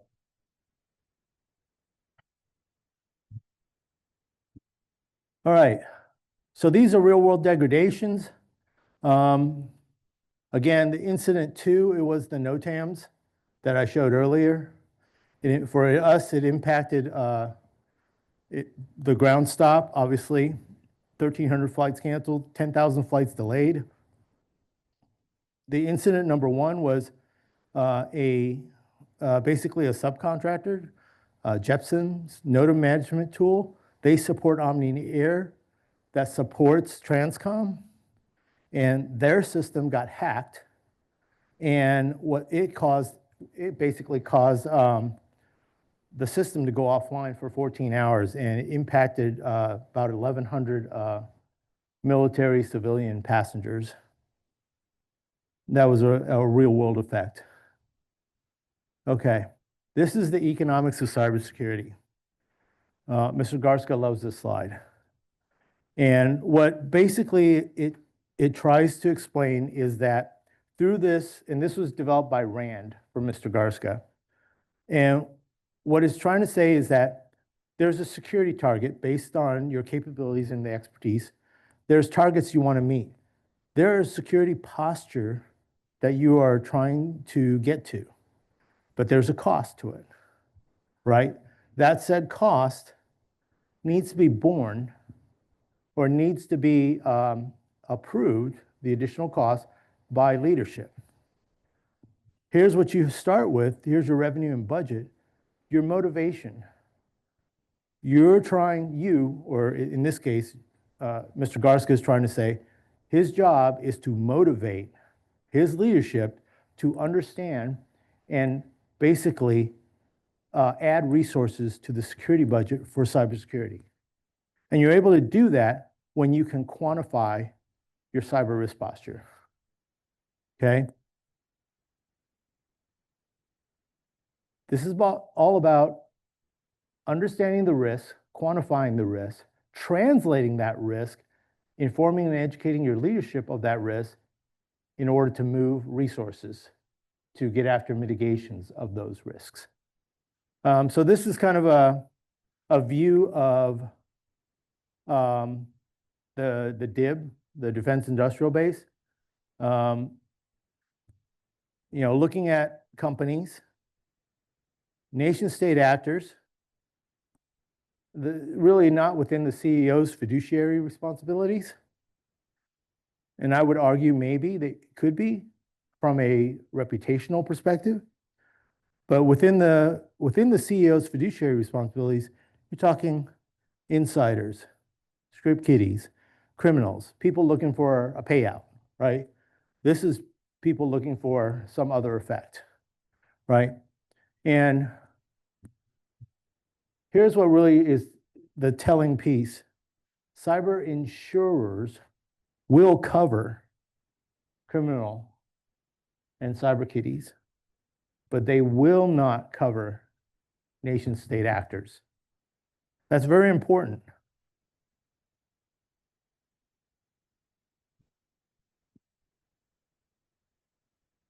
Okay, again, assessing risk to airport operations. Here's a notional example where we took the risk matrix, again, how the warfighters talk, and how you may talk to senior leadership, whether it's at the FAA or TSA or the leadership at the airport.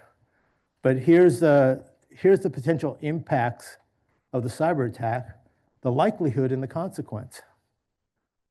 So in this diagram, at least for the airport's perspective, given the fact that you're looking at cyber pirates, number 3 is the one that you want to get after first, right? Because we're just looking at, the stuff here is the ones that are more likely and more consequential. So we want to make sure we get after those first. But again, we have to balance that between how much it's going to cost, right?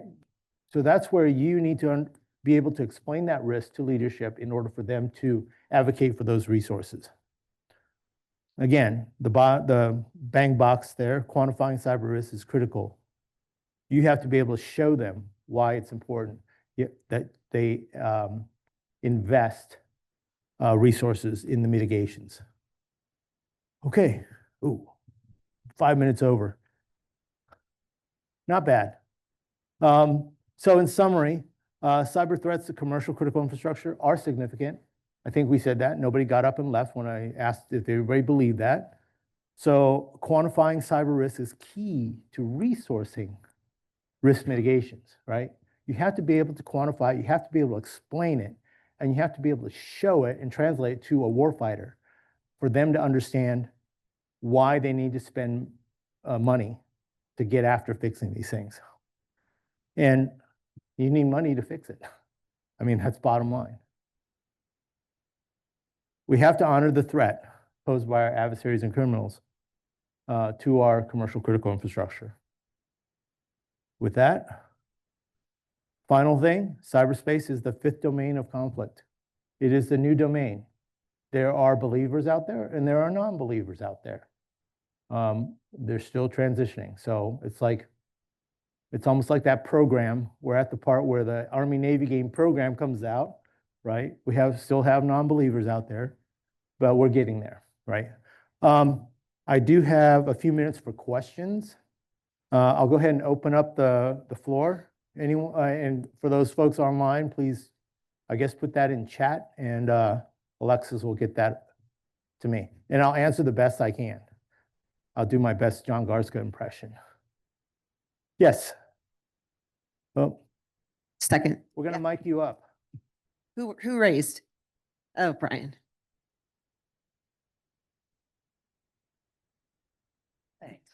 Hey, Ken. Hey. Hey, so my organization working with John and you, how much interaction do you guys have with the Cyber Innovation Warfare Center, which, as I understand it, is supposed to be a doorway for Cyber Command to get technologies into this space so that as the 5th domain of conflict, we can actually move at scale? So, with the Cyber Warfare Directorate does work with the Innovation Center. I know that the Cyber Operations Portfolio Management under Mr. Garska and the Deputy Director, Jay Graham, provides oversight for JICWA and other cyber capability development. So that would kind of fall within their purview, but I think they're tied in pretty closely with the Innovation Center and certainly with Cybercom as they execute their acquisition authorities. Because I think this group and how they can contribute to bringing full spectrum cyber capabilities at scale to the department. Sure. Go ahead. Rob? Hold on. He's my boss. Let's chat after this. Yeah, and to give you an idea of what I mean by being able to move resources to get after mitigations, Mr. Garska and his team has in 24 moved 250 million to get after mitigations. In 26, we moved almost 500 million in resources to get after mitigations. So you can do it. You can do it. You just got to be able to quantify your risk to get that resourcing.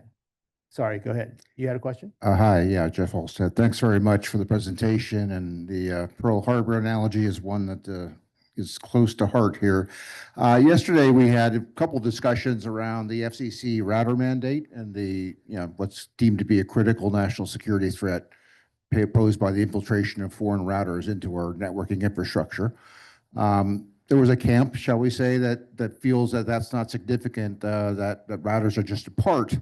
I advocate that routers might be considered to be critical infrastructure given their significance. But Telecom, yeah. I think they're both right, that actually, the way to think about it more is that routers are a part that's distributed widely as part of a campaign by the PRC called TP-Link and other vectors to infiltrate our, it's a set up an attack platform. So I guess my question for you is, when I look at that risk assessment, right, I feel like it, it almost sounds exactly like the torpedoes at Pearl Harbor, like people saying, well, that's not a big risk when it's actually right there in front of us.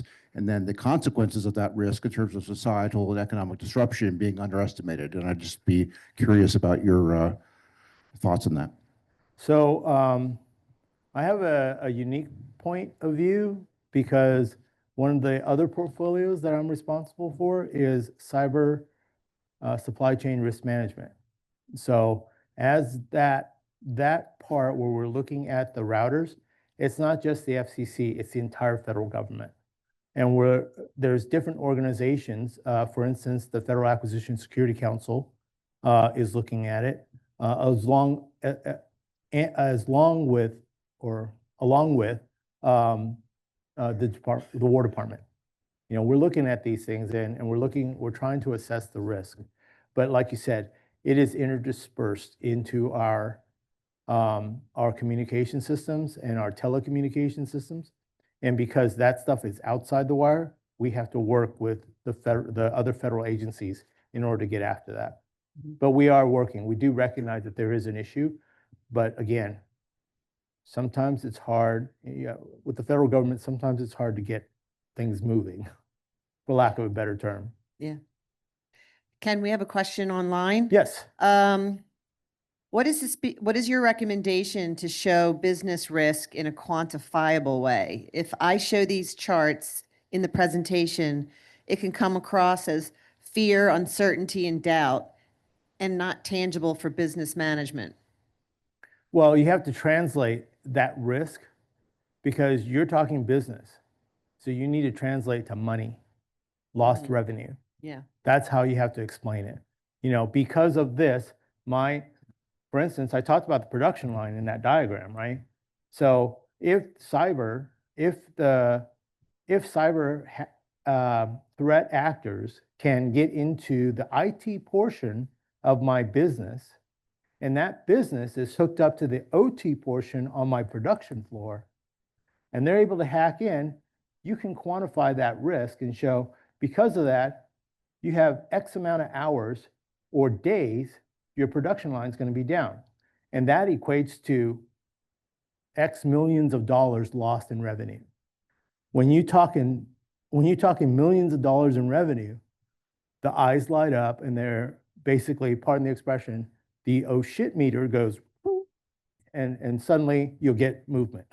Okay. When you talk revenue. Oh. I hope that answered the question. Mr. Fisher? Sorry, look at me. I made a noise. Now I cursed on the briefing.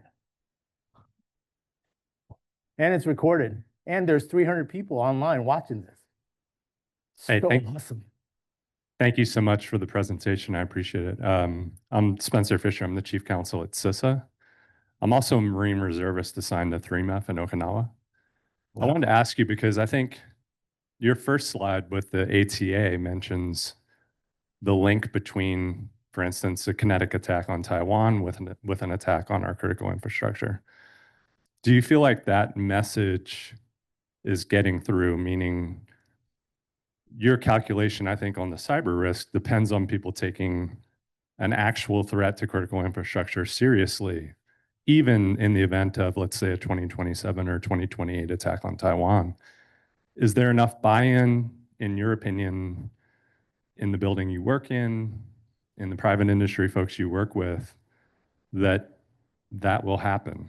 Meaning a kinetic attack on Taiwan will result on water, airport, infrastructure attacks, such that you can get the buy-in for your last couple slides for people to actually appreciate the risk. Over.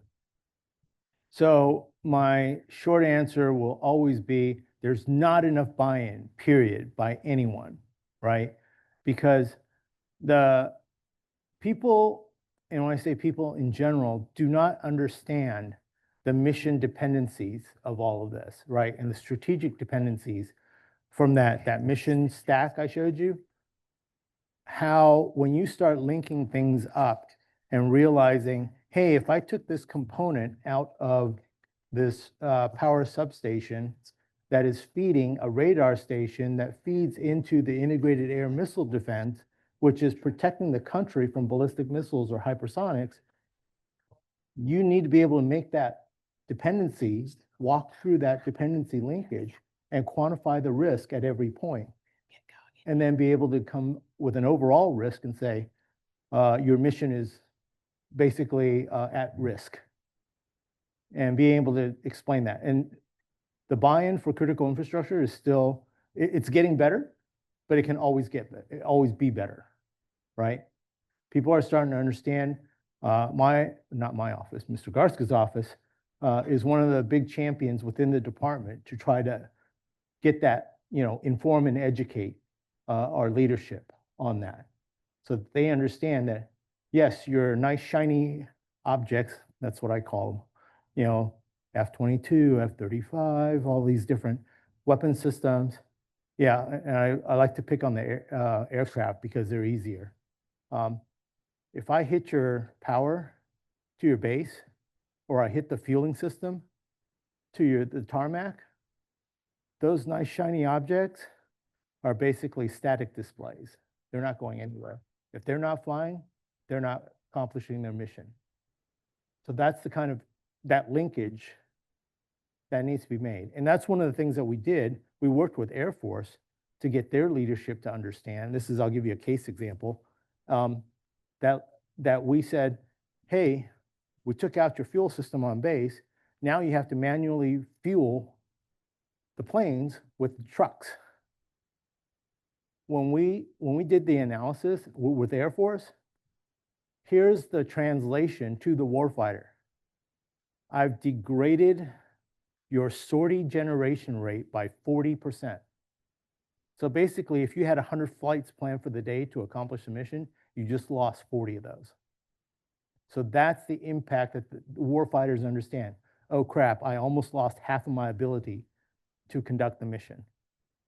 That's when you get the money to start moving. So you have to be able to tell the story. As Mr. Garska said, it's all about the narrative. Got to tell the story. Got to be able to back it up with data and quantify the risk. So any other questions? I think I'm out of time. I think, yeah. Okay, thank you Thank very you so much, Ken. That was terrific. Much appreciated. Okay, we are going to go right into, as you all know, we did our breakout sessions yesterday.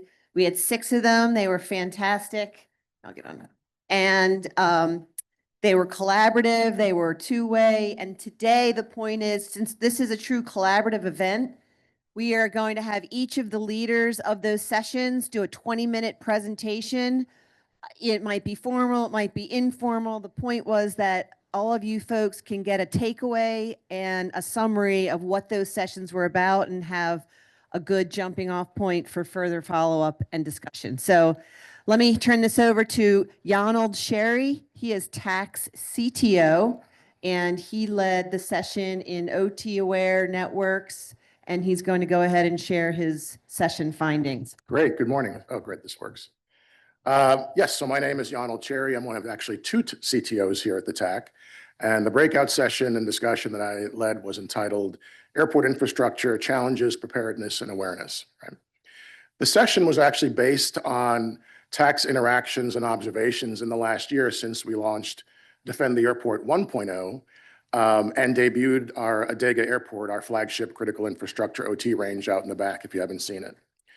The session was originally and initially framed around 4 points that we learned in the last year, and many of those points have been already echoed by previous speakers. 1, airports continue to get more connected and increase their cyber risk profile. Right, that's a trend that is continuing without halt. However, point 2, most of the airports frankly lack the necessary visibility into their infrastructure to understand that associated risk. Right. And third, what we observed is that lack of visibility is due to 2 things. Right. 1, and it's been foot stomped by previous speakers as well through the workshop. There's a general lack of recognition of cyber risk as now being a business and operational risk as opposed to just an IT concern. That's on one hand, the lack of that appreciation of that fact. And secondly, an organizational problem, part of the lack of ownership and demand of cyber awareness into their systems, whether it be airport owned, contractor operated, vendor operated, what have you, the variety of different types of infrastructure that exists at an airport. Simply put, most airport operators don't have basic awareness of what they've got, what it's doing, and what risk does it pose to operations if it goes down. It was also TAC's observation in the last year that most of the airport cyber preparedness thinking has been largely driven in response to the past opportunistic, nuisance, or criminally driven cyber attacks that we've seen in the press, as opposed to what would happen in response to a coordinated nation state attack. So our crystal ball framing for that particular session was validated yesterday in particular when CISA Director Nick Anderson mentioned in his keynote, and I'm paraphrasing, so if there's any press in the audience, don't put quotes on this. But essentially he said, if there's a major nation state cyber campaign launched against us, our national cyber response resources may be directed elsewhere first. So that leaves a lot of critical infrastructure operators having to at least initially fend for themselves. Help might not be on the way for a while, was the message we got yesterday. And it was something that we had learned, frankly, from understanding from a nation state perspective what the real threat would be. So our assertion as to what airports can do at minimum is they need to have basic infrastructure awareness, whether or not they have cyber experts on staff, right? Every airport at minimum should be installing the equivalent of video security cameras for cyber, right? Just like most of us, raise your hand if you have a home security camera system, right? We don't have teams, people watching them 24/7. Well, at least I don't. Maybe some of you are a little bit more security conscious than I am. But when a physical home security event occurs, we can roll back the video and investigate what happened, right? And go from there. For airports that would get cyber attacked, having that kind of cyber footage means that when cyber first responders do arrive, they'll have something to connect to and access some historical pre-event baseline to consult during their exercise of cleaning and remediating what's going on. In the end, having that kind of basic collection to gain visibility and awareness brings a first level of resilience, allowing airports to get back online faster and frankly, in the end, save lives, right, as part of the critical infrastructure that we have. So again, we highlight this theme of cyber awareness as driving vigilance. And the TAC has, we work extensively with trying to comb the ecosystem of companies. We have met and worked with hundreds of companies in the last couple of years. And we featured 3 vendors that had solutions that we thought addressed this need for base level capability. First vendor in alphabetical order was Dynix, which offers OT-aware software-defined networking equipment. It enables basic network segmentation, OT protocol awareness and detection, and OT rules that you can write right at the network layer, right? Your stuff's got to get connected, so why not look at solutions where some of that OT awareness capability for monitoring and alerting could be built right into the fabric, right? That's not an optional part of the budget. You have budget for installing that infrastructure. You may want to look at that kind of equipment.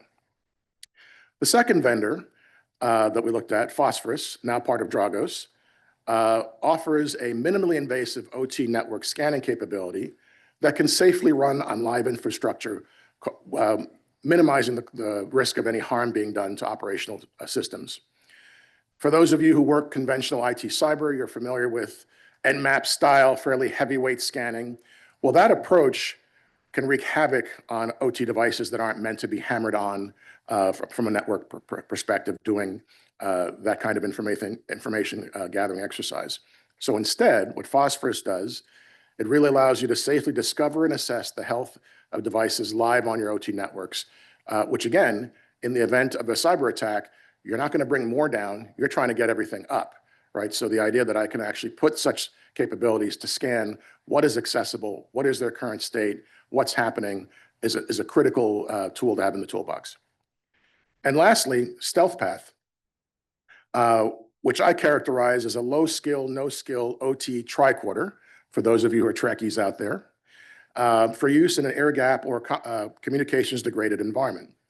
In a true crisis, right, communications and power may be intermittent if it's on at all. So how do you go about inspecting equipment that is up and you need to bring up online? They have a fairly nice grab and go tablet-based solution that allows low-skilled personnel to connect, collect, and relay vital telemetry without needing extensive IT support or skilled OT personnel to operate. It works the way that people work, right? For those who are working in plants and OT environments, the analogy of having a bay of radios that charge and you grab a radio and go, it's that same kind of a methodology of where they have a tablet where I can go and grab and inspect equipment and potentially load third-party tools on as well, but have them offline, but still present there, and collect and manage that data to get it back to potentially remote cyber incident responders. All three of these vendors worked with us and plugged their equipment into the Dega airport, right? The cyber range back there. And we're all able to effortlessly collect vital information that would have been essential during incident response, right? So in the case of Dynex, we're able to, frankly, look at the layout of the network and see the types of traffic, right? So if malicious activity were occurring on the network where a device that we didn't know was talking in an unsanctioned protocol to another area in the network fabric itself could detect and alert and potentially stop that from happening without adding any more higher layers of OT analysis and intervention, right? The same with Phosphorus. If you go back there, you'll see that Phosphorus ran their scan and correctly identified a number of vulnerabilities in the OT cyber range that we had that could be exploited, right? So we use that environment for capture the flag exercises, and that will be first stage for an adversary to go do is what's on that network and what's exploitable. And they were able to run it without bringing down any of the other equipment there. And Stealth Path the same way, right? Assuming a communications compromised environment, being able to grab their tablet, connect it into the network environment, and run the scanning capabilities and manage that data collection back in a communications compromised environment, we think is really valuable.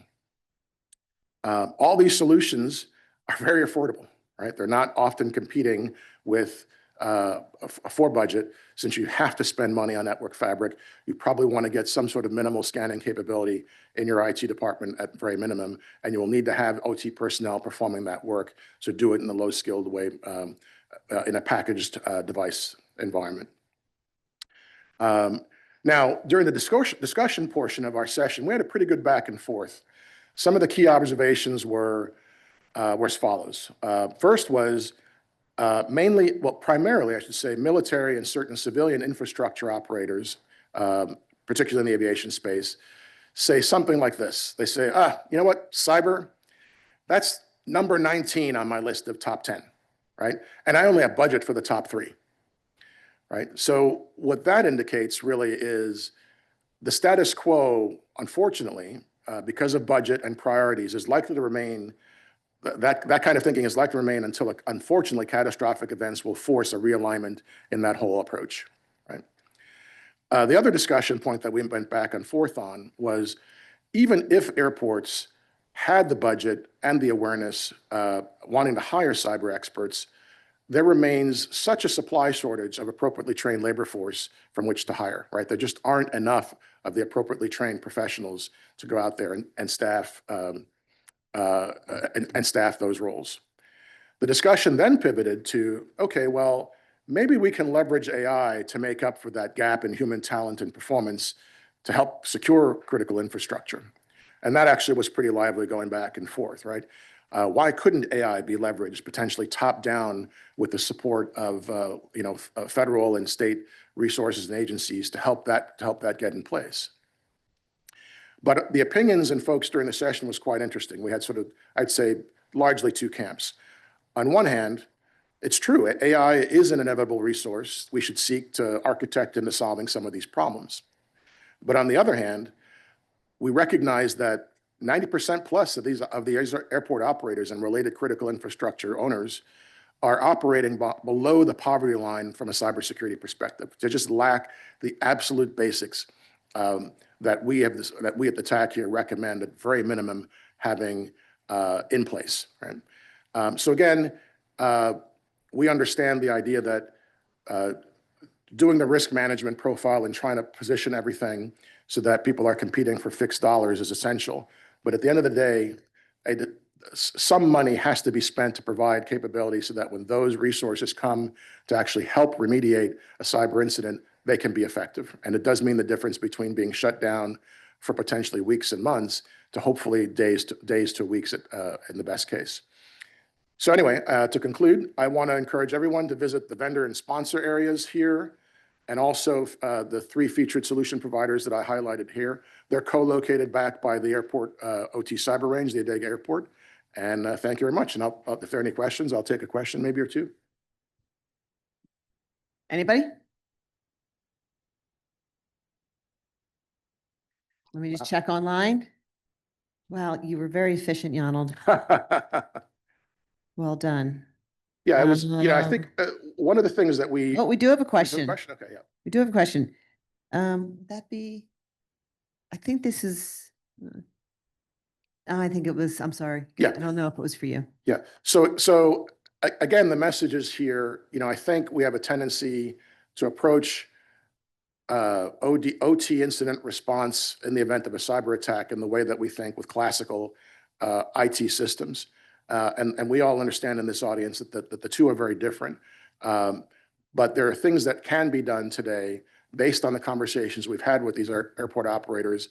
The TAC sort of sits in between those that have the problem and those that can solve the problem. And part of our mission is to really try to link the two, and recognizing that in an area of constrained budgets and increasing risk, again, what is the absolute minimum that you can get done, right? And there are vendors out there who can help with addressing that baseline level of security, or at least the ability to have a window into what happened so that you can get things back up and going faster. And that in the end, that should be part of a resilience plan, even if you can't afford everything. We can't all afford security guards to protect our home, but at minimum, right, having video surveillance system helps us at least try to be somewhat of a deterrent, to be a basic deterrent and potentially be able to remediate things faster when something does occur. That's the message I hope we get you all to take away today. All right. I see a hand up there. Great. All right, great. Thank you so much, Donald. Thank you. Much appreciated. Thank you.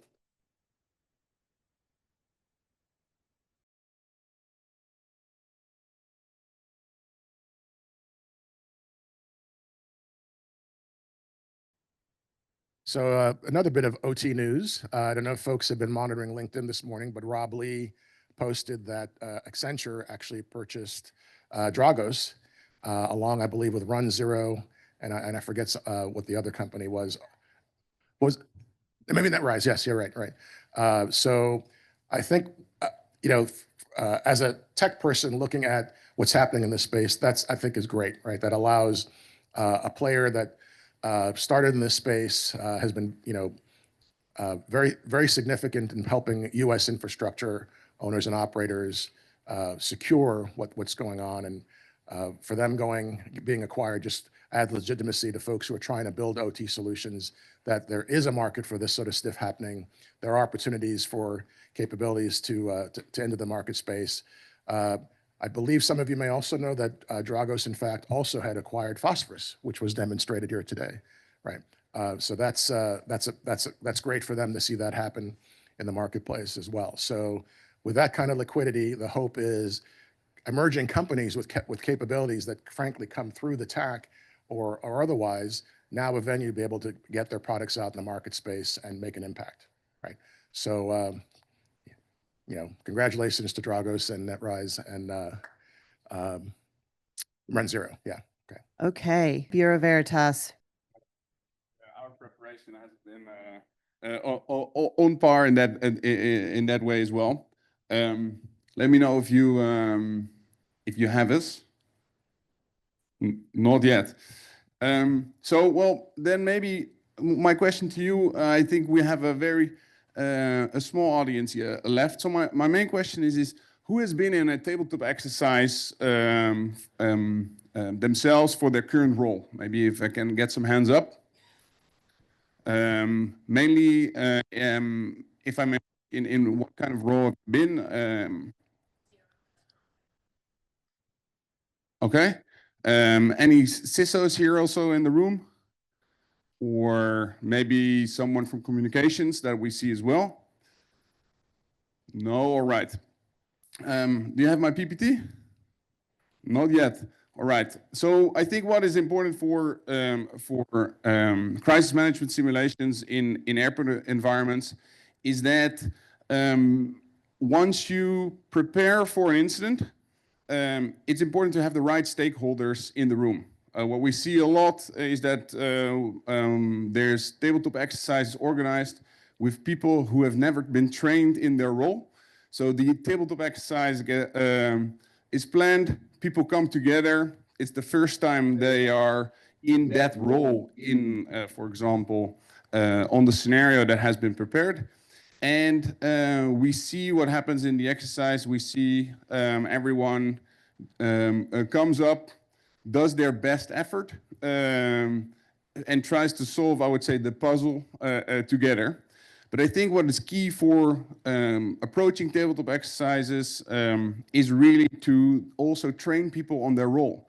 What does it mean to be a player if you are from the IT department? What is the input that you need to provide, and also how do you come in prepared for a tabletop exercise yourself, or for a crisis management meeting yourself as well? We have a few examples which I wanted to show, but does it show up? It's loading, it's loading. So one of the things that we see as well a lot is that there's a few free resources that you can use as well. They're from CISA and from TSA. Has everyone ever used those materials before? They're downloadable templates for all for all kinds of scenarios, for either physical security, information security. There's also OT examples. And what I like about those, they give you a very nice way to get started yourself, and also to organize it in smaller groups. And what we see is that those exercises are very much used for example, training the technical teams. So getting an IT team together, how do we need to prepare for an incident response case at our airport, or if you work for a supplier of an airline, how do we use those templates for crisis management exercises? But what we see in practice is that especially airports and airlines, they practice with tactical, operational, and strategic teams. And for these three different audiences, you'll also see, probably if you have a crisis management a policy template, you'll see that those three teams and responsibilities are also defined in a different way. What is the input that you will get? What is the input that you will get? Perfect. And do I have a clicker maybe? Or do you press for the next slide? Oh, there's a clicker over there. Well, I can do this. Perfect. So, and what we see, I'll stand down because on there I'm a bit high, I would say. And what we see is in practice that you can use the tabletop exercise very efficiently to train for the right audience. So who do you have together? Do you have together your IT team? Is it your operational team? So you might also bring in people from airline operations, from communications, or is it your strategic team where you have to make decisions together with the board, or where you also bring in outside federal law enforcement or other parties that will have to have a say in any decision you will make in the exercise. Yesterday we hosted a tabletop exercise around one scenario, which I'll come in a bit, and then I'll ask Rob also to join me here on the podium because you were the moderator yesterday. Can you click? This doesn't work. It worked? Oh, it worked. Sorry. Yep. So and what I was saying just now in terms of preparation for crisis management for tabletop for crisis management incidents, you all know the phrase assume breach. You're going to be breached in some way If it's in a minor, if it's in a minor incident where only the incident will be contained by the incident response team and no one on the outside world will ever hear about it, or there's a major incident which will have business disruptions as well, whereby in the end you'll need to release a press release. And it's important to prepare for these kind of scenarios and also embed policy templates, a structured crisis management agenda for the different teams in your documentation, which all comes to the preparation part. Because, and I always like the phrase, crisis gives you also the opportunity to then get something addressed on the board.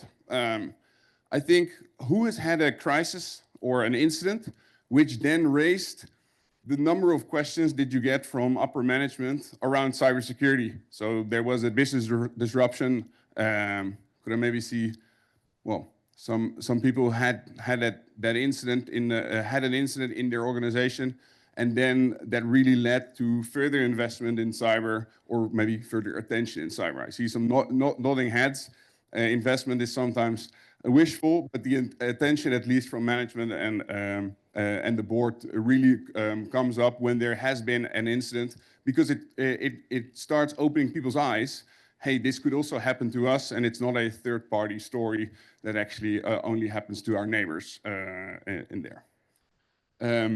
What I like about the exercise itself, for the teams that are involved, it also reduces anxiety.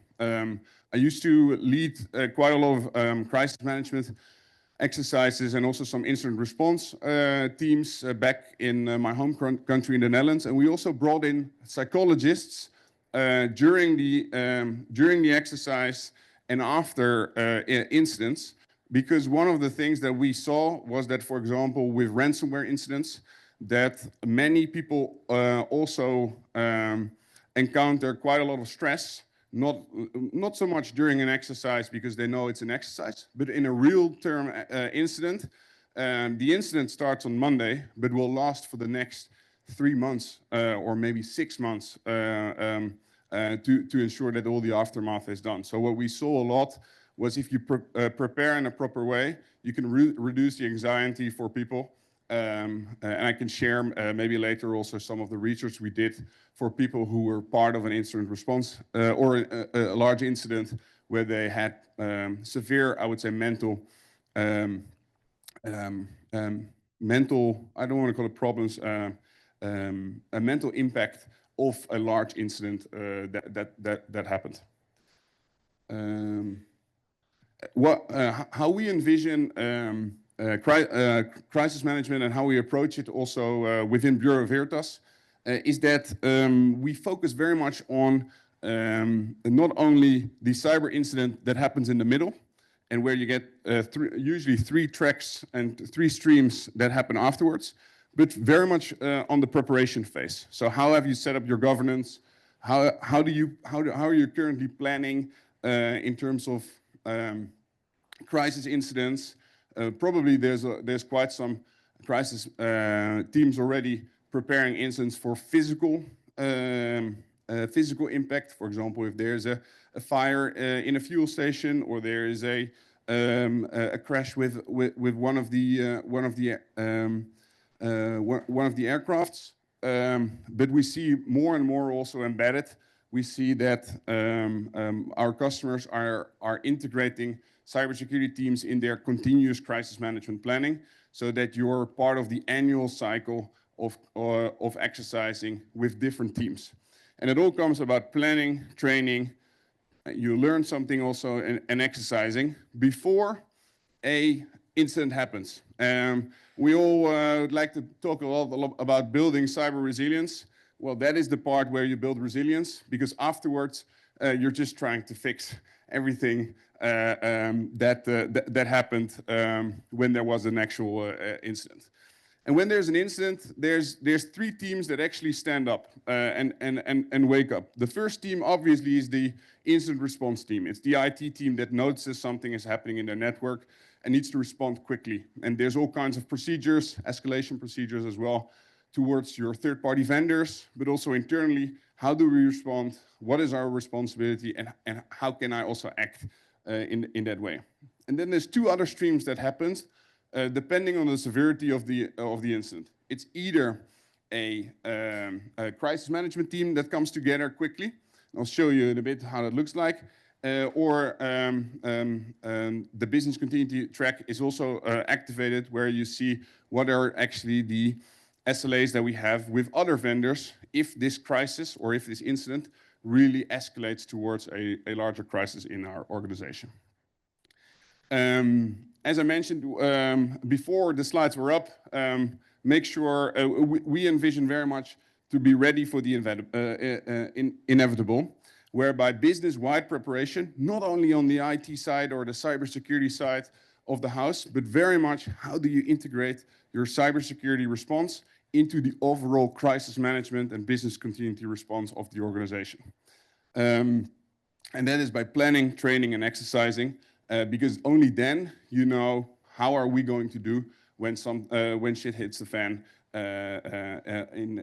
in our organization. And what I was mentioning is we see a three-layered approach to crisis management, exercising, and what we see as well in mature cybersecurity organizations, where you have I would say the first layer, which is called the operational crisis and response layer. That's the incident response teams, where you have cyber incident response, technical incident response, because there might be just an IT outage, which we saw last year, large scale happening also here in the US, with the CrowdStrike incident that happened after a patch that came out. Or you have a supplier incident response team, because I think 70% of all incidents that happened within the airport industry are because of vendors, ticketing vendors, software vendors that have a small incident or a larger one that then impact you as an end user in that regard. Those are I would say, the operational crisis teams, where typically incidents get solved within the organization. Then after that, you'll have technical crisis teams and strategic crisis teams, whereby the technical crisis teams typically are the second escalation layer. And that's the exercise that we did yesterday, where we had a scenario build out, and I won't spoil it for you, Rob, where we had a scenario build up on a few roles, which we'll share the key takeaways there as well.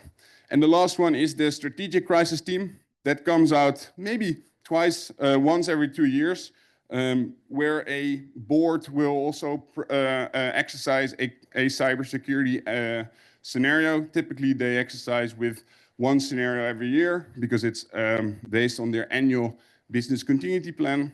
That is where you see a different variation of exercising. Rob, maybe I'll give you the floor for the scenario because you hosted yesterday. So yeah, go for it. Oh, it's fun. Yeah. Hi, everyone. My name is Rob Cook. I'm the account executive for BV Cybersecurity North America. So I hosted the tabletop exercise yesterday, or the crisis simulation. I know some of you joined, and a few of you back there. So basically, it was a ransomware attack on an airport, and there was different key injections into the event. Some of these are the roles that we had. So we had 6 different roles. Each person was kind of a different role. So a chief operating officer, CISO. So each person had a different function, and we kind of gave a different slide for a different time. So that way they knew what was happening along the span of, say 3 hours. So some of the key takeaways from the exercise was the cross-functional coordination between departments, which is critical during a cyber attack. The roles and procedures, you definitely need to define the roles and have policy procedures, in place to improve companies and their responsiveness and effectiveness. And then a third-party dependency. So one of the examples was Frontier and Spirit Airlines. They didn't have a policy in place. So They kind of wanted to just do their own thing. And you definitely might want to write that into the terms and conditions when, building out contracts with them. Oh, was that? That was it? Okay. Yeah. Okay. Yeah. So part of, the incident response and the recovery. So like I said, getting all the different airlines in place because, they want to take off at certain times. Some of the vendors, Delta, American, they were okay with the situation and pushing their times out, but some of the other vendors like Frontier and Spirit, in the example, they didn't want to do it. So you definitely should have, policies in place for stuff like that when writing into these contracts. So like Flores had said, we do tabletop exercises. This was just one example of one that we do. We definitely can customize it towards, whatever incident you have, systems that you guys use, different roles within the company. And, we would have kickoff calls and stuff like that to kind of customize, what would be beneficial to you and your team. Yeah.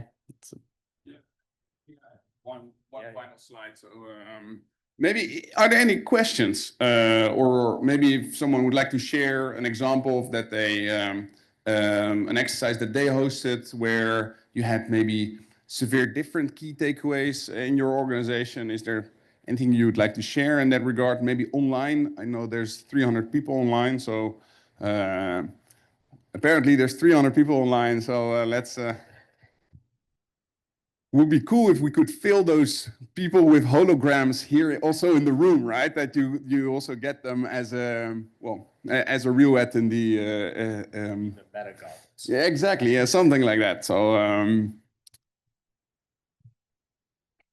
no, all right. I think my last key takeaway that I would like to give back to you as well is whenever you exercise something like this in your organization, make sure you have the right people at the table and make sure also that they know upfront what their role is and try to train them as well for that role, because otherwise you'll have a very nice, I would say, crisis management team with many people who don't really know what information to share, how to prioritize the information. Because I think in a crisis, you want to make sure that you have the facts separated from the opinions and also separated from the decisions, so that whenever you have a 20-minute long meeting or an hour-long meeting, the meeting doesn't, the facts don't get blended with the opinions, because it's very easy for someone to say, my department has priority. No, look first to the facts. What is happening? What do we know from an IT perspective? What is our procedure also and our mandate as a team? And then make a decision and have someone appointed as a chairman in there. Well, thank you very much for your attention, and I'll give the mic back to you, Alexis. Thank you so much. Really appreciate it. Thank you for sharing with everybody and online. We have one more overview session before we break for lunch. And I'm going to go ahead, turn the mic to our friends at Horizon 3. Okay, muted. All right, handing it to you. Cool, thanks. So if you guys didn't see our talk yesterday, I'll reintroduce Dave Manzolillo. I'm a federal program manager for Horizon 3, and we do autonomous penetration testing. I've been with the company a little less than a year, 8 months or so. I was at NSA beforehand, where I helped stand up the continuous autonomous penetration testing program, which is a mouthful, but at the end of the day, it's a program where we have now 750 companies using Horizon 3 to do autonomous pen testing at scale. There's been 25,000 pen tests that have been run in production. And, I think, from my visibility after being here for the last couple of days and understanding the threats and the nature of the collaborative piece that needs to come together to defend an airport, it's very applicable to the problem set that we're all looking at here during this event. So with that, we'll jump into slides. The first slide I wanted to really just highlight was what we saw I pulled this directly from the Defend the Airport, and this is some of the recommendations from previous ones. Define governance gaps across federal, state, and local. That's always going to be a problem, no matter, if we're talking about airports or what we do with the Cybersecurity Collaboration Center. Um, you know, the cyber scorecards, I think that's another recommendation that we're going to take forward. The sponsors is a good piece, and then, just having those communication paths engaged and doing the exercise so that when there is an incident, you know how to go through, and that's why it's important to do these types of tabletops. The next slide, please. So this is just an overview of the recent cyber attacks, and we talk a lot about OT, and there is that threat there, but at the end of the day, I think Greg was 75% of the attacks are still happening from the IT side. So that's really where the swim lane that we're in as a company with some of the key features that we do, and we'll talk about, and Alex is going to run through what we actually did with an operational example that we did find through our product and a known exploit on a common library that's used, GeoServer. But yeah, at the end of the day, it's internet facing. It's, the threat actors, nation state threat actors are not really using the 0 days as much as we like to think. They cost a lot of money, and they're usually for specific needs. At the end of the day, they're using internet facing common vulnerabilities that are already out there and could have been patched, or for the ransomware pieces, it's stolen credentials, misused credentials, default weak passwords, etc. So the challenge remains in sharing that data and implementing the basic cyber hygiene. And that's what we do at the CAP program. And we think that could readily be applied to, not just BWI, but other airports, with a collective view. Next slide. So this is just, showing you the complexity of that supply chain. And that's really what the CAP program goes after. As you can see, you probably can't read it, but there's many different companies and countries that make up a supply chain to build an aircraft. It's the same thing for the pieces that go in and out of, what makes an airport run on a day-to-day basis. So understanding where the weakest link is in your supply chain is probably going to be where that threat vectors you need to address first. So it's not just understanding where you're vulnerable, but what is actually exploitable, and that includes your third-party risk management. This is just some highlights of that CAP. We showed this slide yesterday, but I wanted to really just kind of drive home the point of, if you build it again out, that we really see this as a recommendation for how we could do a similar CAP program for airports using government body like FAA or potentially CISA to help, provide the security services, not just to do even pen testing, but protective DNS, attack surface management, and that's what the NSA has done through that CCC program. And we need the government body to get funded to do this for airports, we see as our main recommendation. So this is really just showing you another view within the product that shows, kind of a board level type view of how you could do weaknesses, showing remediation over time. So the program is not just, at a specific company level, but you're able to take the aggregation of not just the remediations, but also the threat vectors that obviously has, a lot of interest for folks that are doing things on other networks. So a couple pieces about Mythos of what changed versus what didn't change. Just, the separating the hype from reality. If at the end of the day, it didn't change the problem, it just compressed the timeline from when the vulnerabilities are able to be exploited. So it's really driving home the point of why you need the products like Node Zero to say, what are you actually exploitable on, not just what's vulnerable. What are your most critical weaknesses, and what should you patch first? The gap between discovery impact is collapsing, and being able to, you're seeing all these people that are going out and doing vibe coding applications, so understanding your attack surface. And Nick Anderson was here yesterday. One of the things that really resonated with me was when he was talking about really understanding an asset, what is on your network from an asset perspective. So being able to understand your attack surface is a key thing, and being able to do scans not just periodically for compliance pieces, but having that continuous motion. So, for every patch Tuesday, you could have a pen test Wednesday. Next slide. So I'm going to turn it over to Alex now. He's going to walk through what this looked like in our real environment for our vignette. Thanks.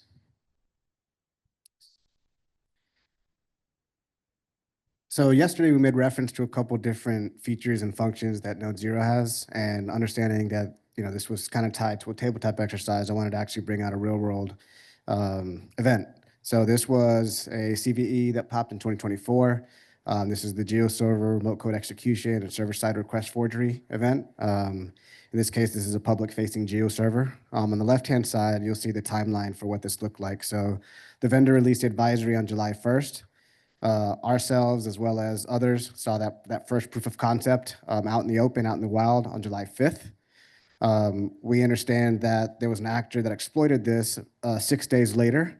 This was against an FSEB on July 11th. 4 days later, CISA added this as a KEV.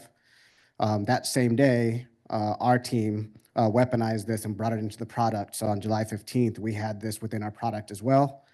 And then we had 2 exploitation events where the actor exploited a second set of GeoServers, still using that same vulnerability, which means that the FSEB did not patch it in time. So on the right-hand side, you'll actually see this is our call out, an extract from our tool, Node Zero. And if we're taking this to what would have actually happened had this organization, or had in our case, we actually had some DIBs that did have public-facing GeoServers that received a notice through our rapid response function. So on July 15th, they would have received notice, and it would have said, hey, this specific public-facing asset, IP XXXXX, has a vulnerability that we know is being exploited out in the wild by malicious actors. We have a test type. So if you see on the top right, it says test now. So all they would have had to have done is click test now. We would have ran a targeted test looking just at that asset and just at the weakness, in this case, the CISA KEV that popped. They would have understood, yes, I am actually both vulnerable because I had an old version. So the mitigation for this was just to upgrade the versioning from 2.23 to 2.25 that the vendor had released on the first. So this organization would have validated exploitability, ran the version update, and then reran a test all within a matter of minutes to validate that they were no longer exploitable. And looking at the advisory that CISA released a couple months after this, there are 3 recommendations. Number 1 recommendation was that the vulnerabilities were not promptly remediated. So again, if we're correlating this to the tool, the vendor or the supplier that would have been vulnerable would have received notice on the 15th that they had a public-facing asset that was exploitable.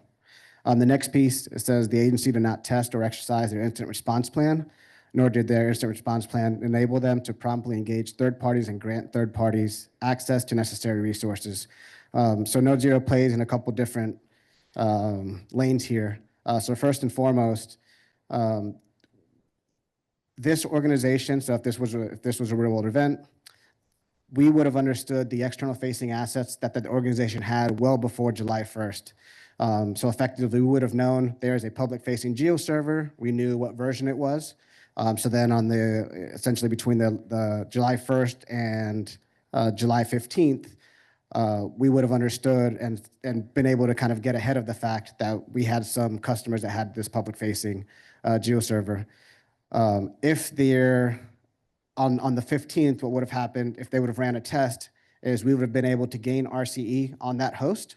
And had they have had some of our other features enabled, like our honeypots and honey tokens, we'd have dropped the honeypot on that host because we would have gained remote code execution. So then come on the 24th, when an actor would have actually been on that box, likely pilfering data, they likely would have accessed that file that we had in there. What we probably would have had here would have been an AWS credential file, which is a fake credential pair. So we generate a completely fake AWS account with a fake set of credentials. And when an actor actually attempts to utilize those credentials, logging in through an AWS API, we would have sent an alert directly to the product, to the organization, and says, hey, not only were you vulnerable, you have been exploited, and we see some level of activity within your environment. So this would then prompt an incident response plan with that organization. Last but not least, the other recommendation here was around the EDR. It said EDR alerts were not continuously reviewed, and some public-facing systems completely lacked EDR protection. So within our tool, we have an EDR efficacy test. So what we do there is we would have seen that asset, even if it would have had an EDR, we would have attempted some certain actions that an EDR should have blocked, things like dumping LSAS, things like attempting to deploy our RAT. So at that point, prior to this event taking place, this organization would have had a level of visibility into their EDR and the efficacy of it.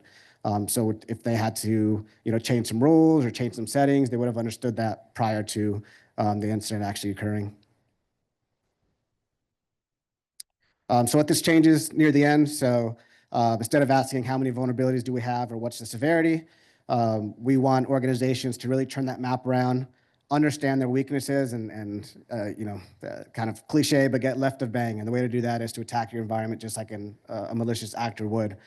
So we want organizations to start understanding, asking, and being able to correlate to their leadership what's actually exploitable today, what paths exist to an impact, whether it's a singular path or a combinatorial attack path that exists. How quickly can we validate that exposure? So vulnerability does not necessarily equal exploitability. So how do we actually validate that that exposure leads to exploit? And last but not least is, should all these things fail and our defense in depth fail, how quickly can we identify an active incident? In this case, it would have been with honeypots and honey tokens on that box. That concludes our brief. I'd love to open the floor for any questions if anybody has any.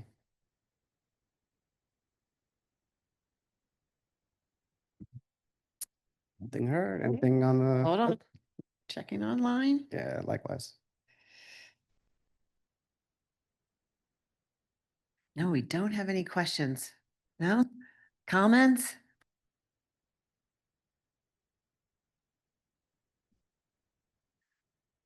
Perhaps you got them all when you had your 50+ people there in your session. Mm-hmm. Perfect. Well, thanks for your time, everybody. All right, well, thank you. Thanks so much and thank you, Horizon, for being a premier sponsor and really making these 2 days the success that it is. So thank you very much. Really appreciate it. Okay, we're breaking for lunch. I'm going to assume it's out there since I haven't walked out. It is. Nice, okay. And we will be back in here at 12:45 and then be looking to wrap up early afternoon by 3 o'clock. Absolutely.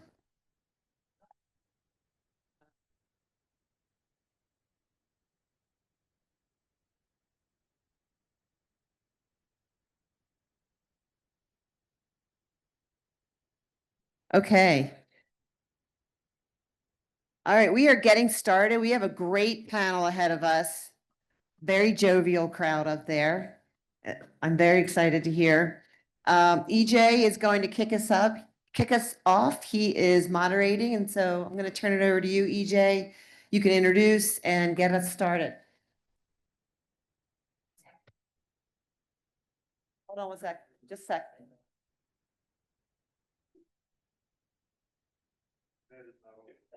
Testing, there it is, right? Well, you guys win the prize for sticking around. Thank you very much. My name is EJ von Schomburg. I'm a 30-year tech guy. So I like to say I spent 30 years connecting folks and then the last 7 years protecting folks. So I am one of the original founders of Building Cybersecurity. So working with Alexis and the team here to put this on. And then from a day job perspective, I spent a career in RF and radio frequency. I was the original wireless LAN product manager here in the US, the first Wi-Fi product. I was on the team to name it. So spent literally the last 30 years designing and deploying RF systems that's touched every one of you, from Wi-Fi to every single professional venue. We did the RF engineering for the 4 carriers. And then the last 3 or 4 years really have dedicated time from a volunteer perspective with our Building Cybersecurity, trying to think about the OT cyber threat. And, we've sort of pivoted from cybersecurity and now we refer to it as cyber safety. Because as Lucian mentioned yesterday, it's not about the digits, it's about human lives and safety, right? So as we think about this, we go through this, our panel today is securing the future airspace. First, we're wrong because it's not the future. The things that are happening are already today. So we should have had it today's airspace. My father once said, you don't have to be the smartest guy in the room, just make sure you have the smartest guys in the room. So I'm very happy to have some of the smartest guys in the room in this space here. So let me just go down the line and let you introduce yourself. Good afternoon, everyone. Brian Cobb, Chief Innovation Officer for CBG, wearing two hats today, actually. For Cincinnati, and then also for as a board member for Aviation ISAC. Aviation ISAC is the Information Sharing and Analysis Center. Consider your central repository for sharing information in near real time as far as emergent threats. Dave Brodsky, FBI. I do transportation and aviation matters for the Bureau. Doug Lindsay, I'm with BWI. I am the Wireless Communications Manager. I'm also a FAA safety team drone pro. My job is to maintain the networks, deploy the networks. But in my other life, I built stuff that people said couldn't be built. Implemented a wireless HF email system for global disaster recovery operations. Have experience also working in a lot of austere environments. Thank you. Bobby Perkins, Digital Global Systems, Aviation Executive. Also a retired Naval Operations Officer and served on the USS Nimitz. And one of my key functions there was providing real-time spectrum operations in the Gulf. Go Navy. So Dave, let's start. We talked a little bit on the prep on some of the things that keep you up at night today. I'm just kidding for any of them. No, but you know, we say future airspace. Tell us about the present danger and the things that you've seen. We talked about a little bit this morning, but go into detail on from a drone perspective and an RF incursion perspective. Correct. And start with anybody that's still here. It's always day 2, second session after lunch, whoever's still here. I always want to just throw up something really, a good nugget, like who killed Kennedy or some FBI secrets you can say to everybody that didn't show up for the afternoon and say, boy, you missed out on what that FBI just revealed. So thank you all for still being here. But to answer your question, by 3 minutes or less, and to give you a legitimate thing that I don't feel is being paid enough attention to, is countering UAS, countering drones, all that stuff. And just to pick one very specific example, I'm glad you said it, by the way, it's protecting the people. The FBI's mission is really protecting the American people. All of us FBI agents should hopefully give our lives for anybody in this room or any of the passengers. That's what this is about. I hear way too much philosophical, the threats and everything like that. It's about the people. It's about every aircraft that's in the air, on average 163 passengers and crew. That's who we care about.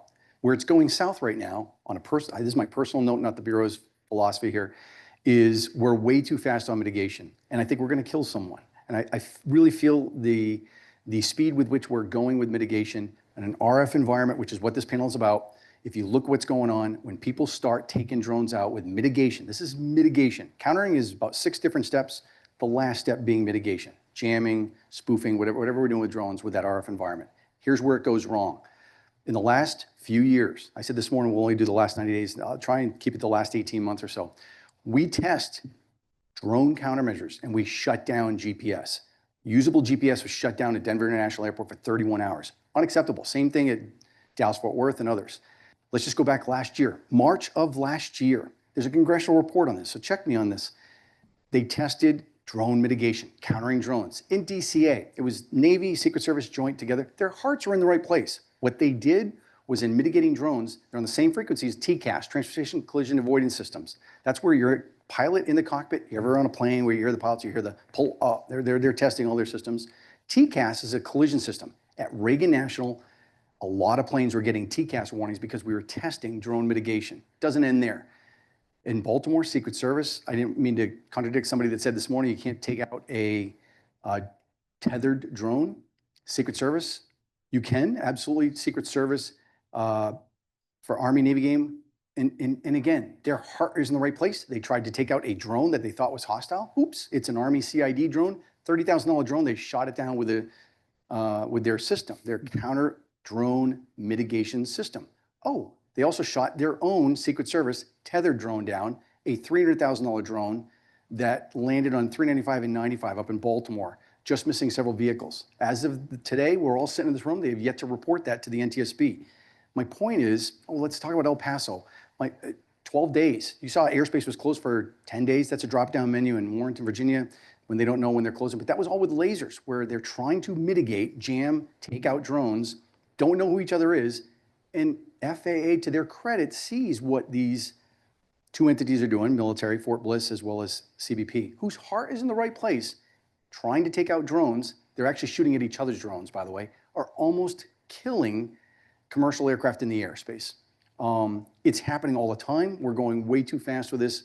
I actually think we're a little bit part of the problem because we haven't got our act together. It's coming. We're going to need mitigation with what's going on overseas, Ukraine, everything like that. We're going to need that, but let's walk before we run. Let's focus only on detection. We still don't even know what's up in the airspace. Everyone wants mitigation. I heard it this morning. I love Chris. I talked to him in the parking lot.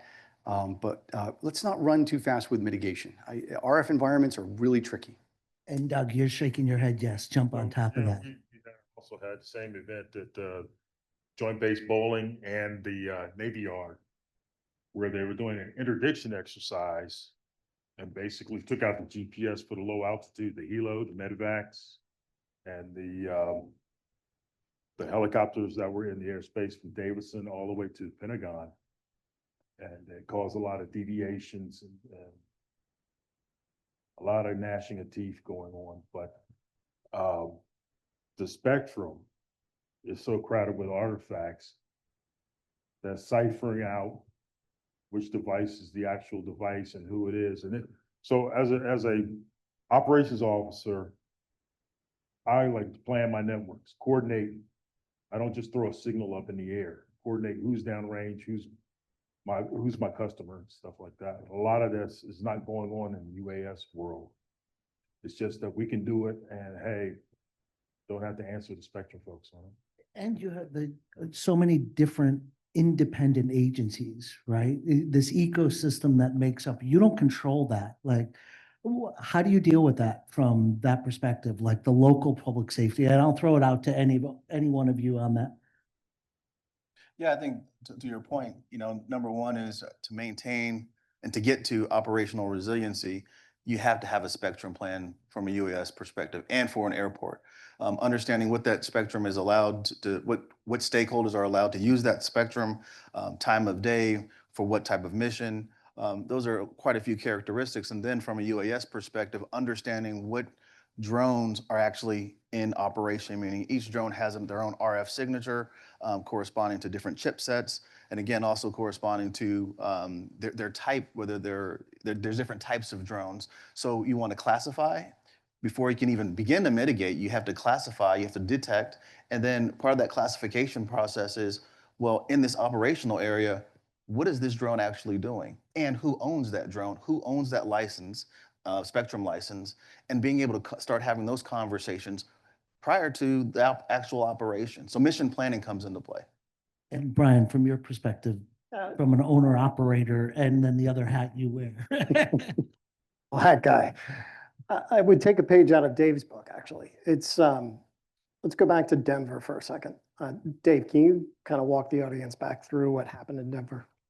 So, and then I'll come back to it. in an unclassified fashion as much as I can. So it's a lot of these, again, they're all good people. They're good-hearted people. Not a single person I've described as a nefarious actor that wants to hurt anyone. However, as I understand, the technology that was deployed, they thought they had a 5-kilometer radius on their emitters, and it was more like a 50-kilometer reach out, and it impacted. And Denver could not establish why they were losing.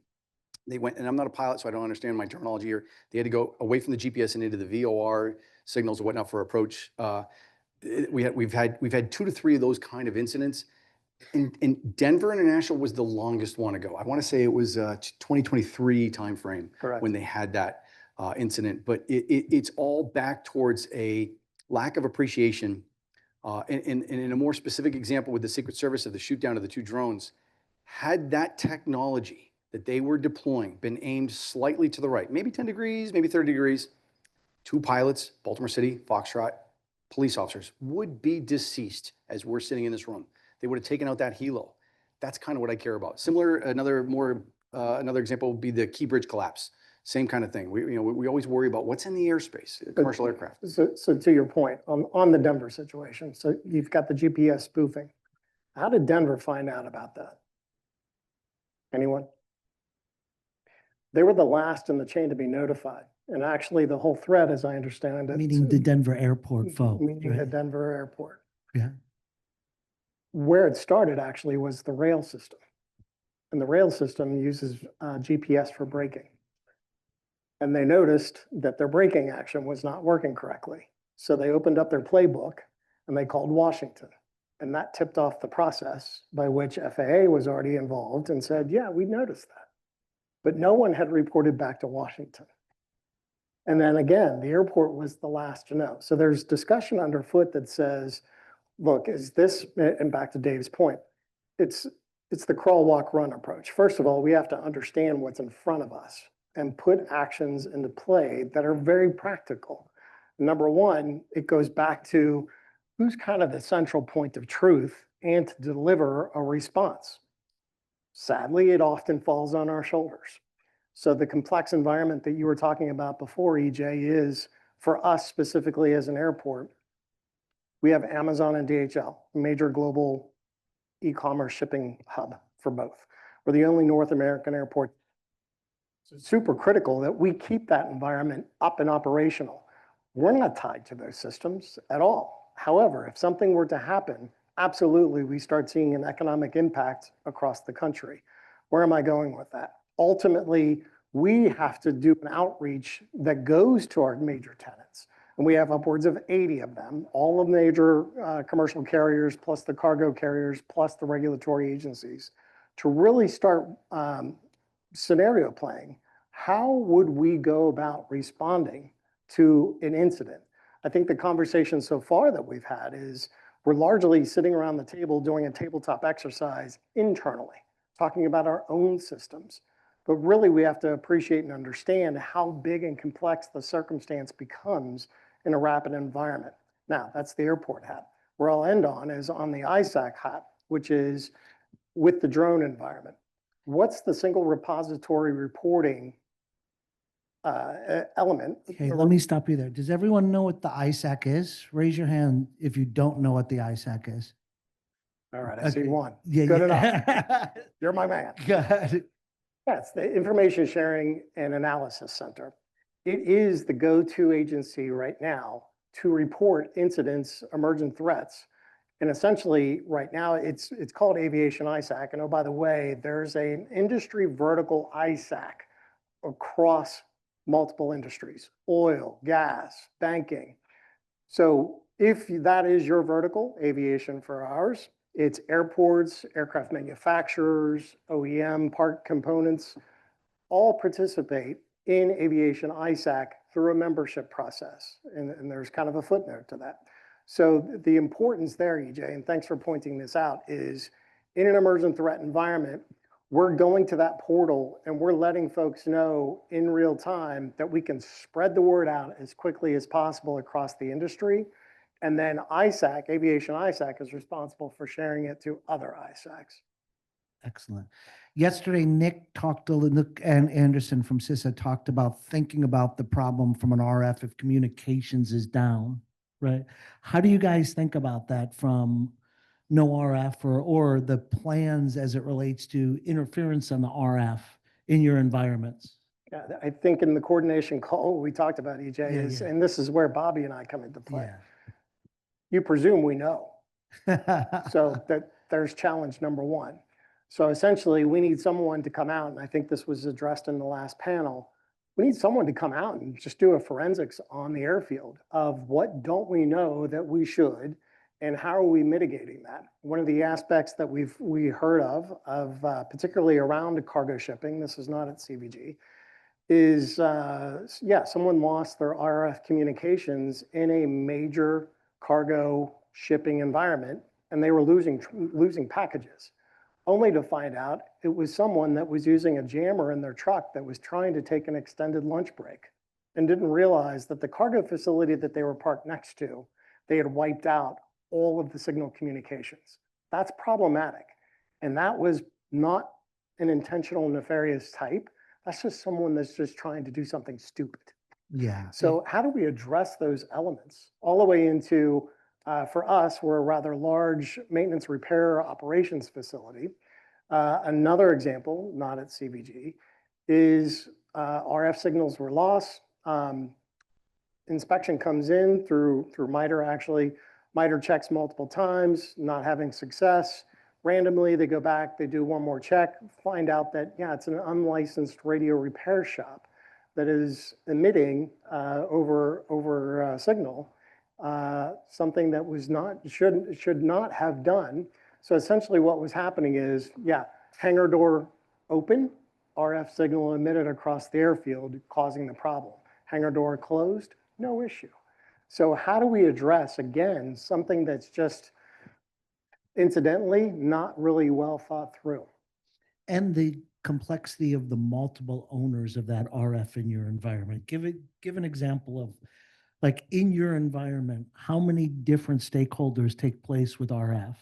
Well, again, that's frankly something that started with yesterday's panel. Yeah. What's the asset control that you have? We know our assets, we think, by the way, we're just like anyone else. But what about all of the assets, EJ, to your point, on all of the 80 other tenants that are in that space? And how are we working, and this is my board member role, how are we working with Aviation ISAC to educate them in a practical manner? This is a medium-sized hub, critical to the nation's infrastructure and coordination. What are we doing to understand the broad spectrum, no pun intended, on what is it that we have in front of us and what do we need to do to make sure that we're ensuring the nation's safety?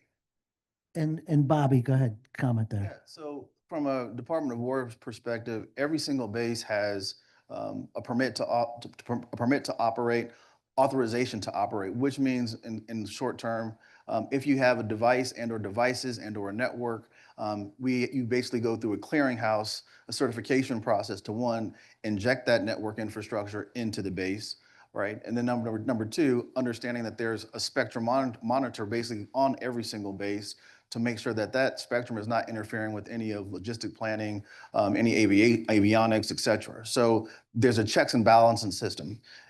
On the commercial side, it's a little bit challenging because you have different stakeholders, public safety, ground control, air traffic control, US Marshals, TSA, you have restaurants and retail, you have baggage claim, and each one of those different stakeholders have different networks operating on different spectrum and different frequencies.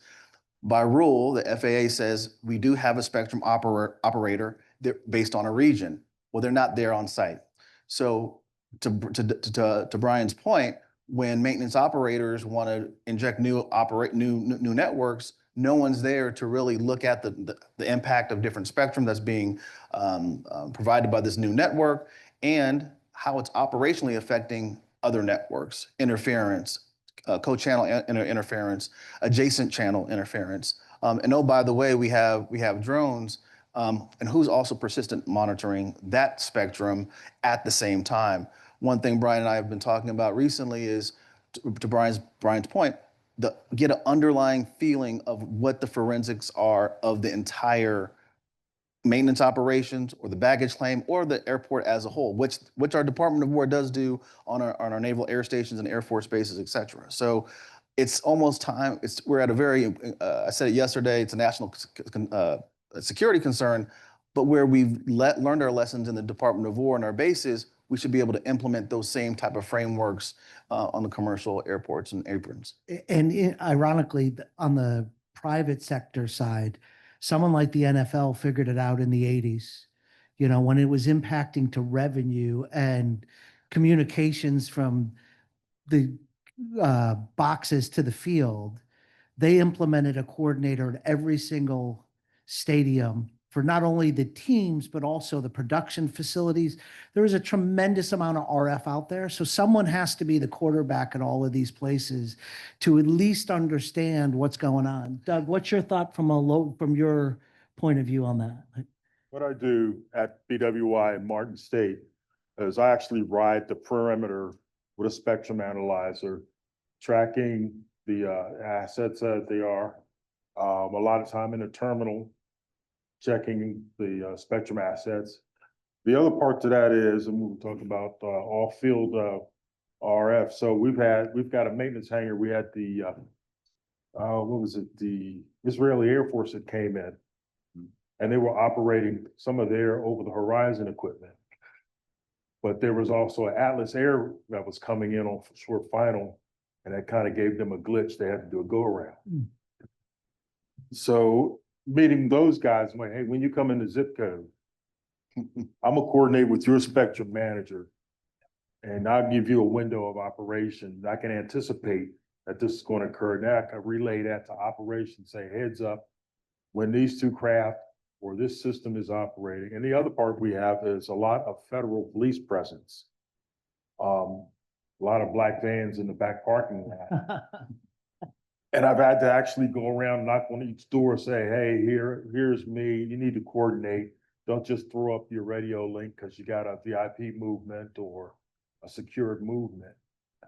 You know, just let me know when you're in my backyard.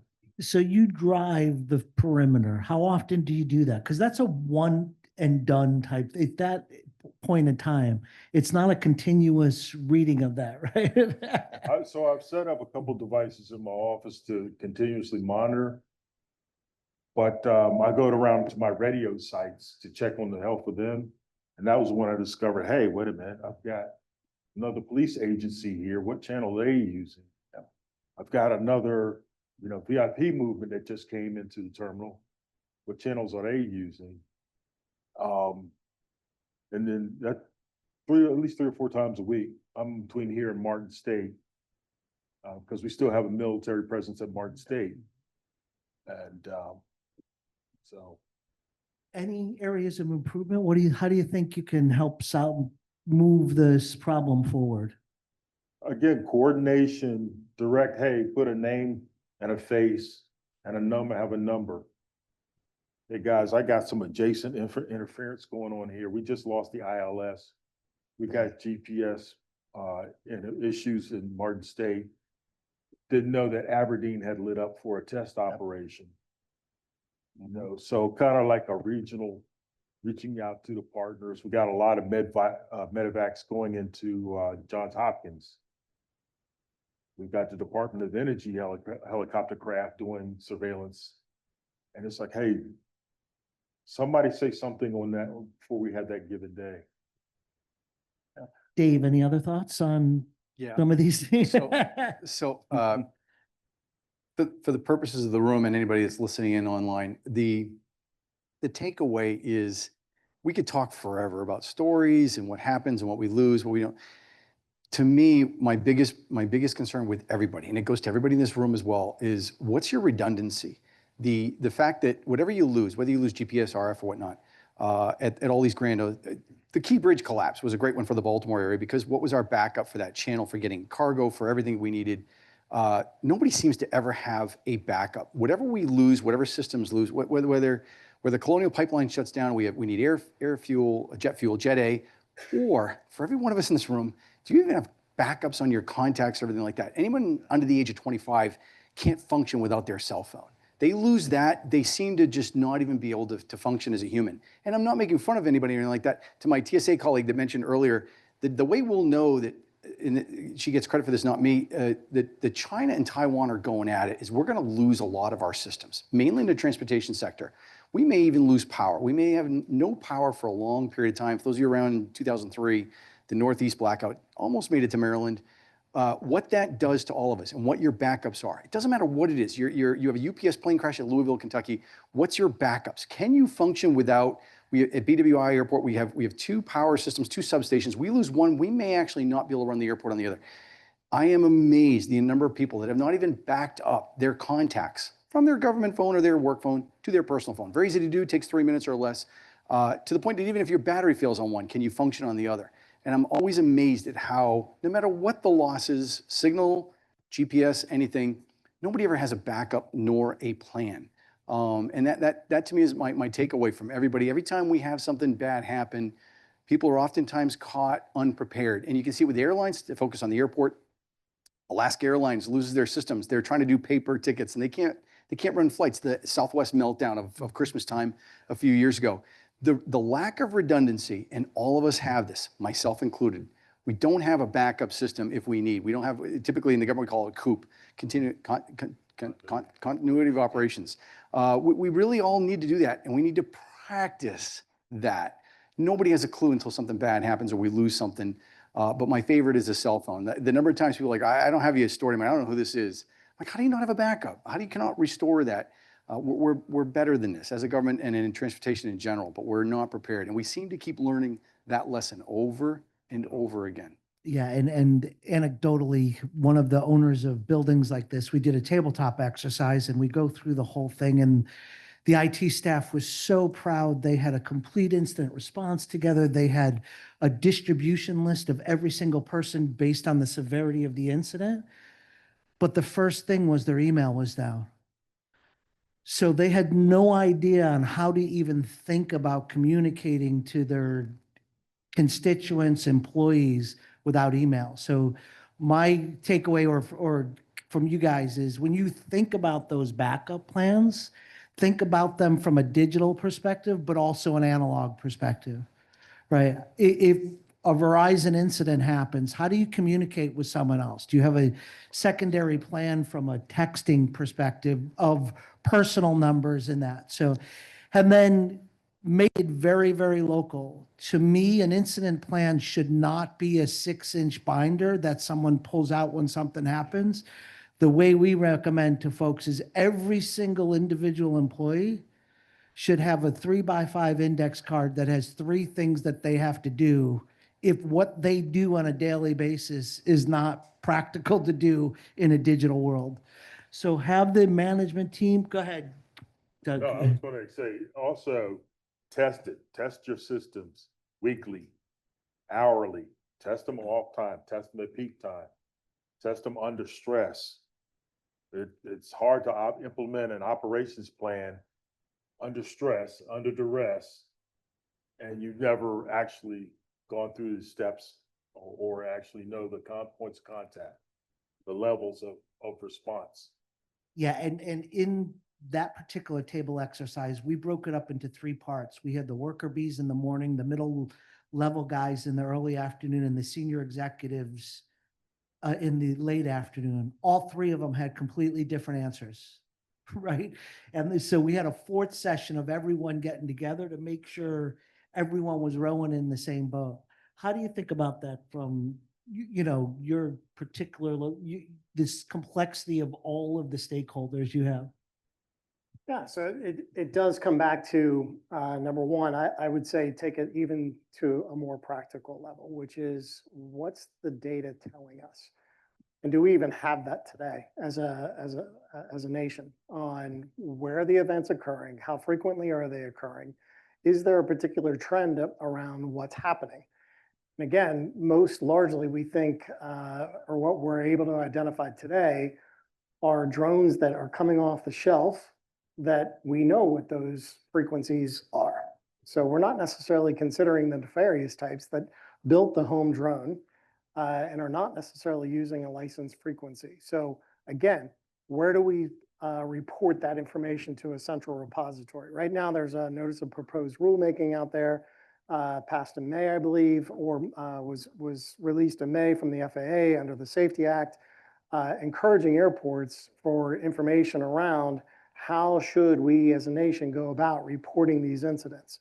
So data, number one. Number two, it comes back to the circumstances around what's the larger ecosystem that we're involved in, having them sit around the table with us and bringing outside entities such as the FBI and CISA to participate in our tabletops, which is kind of unusual. Airports haven't necessarily done that.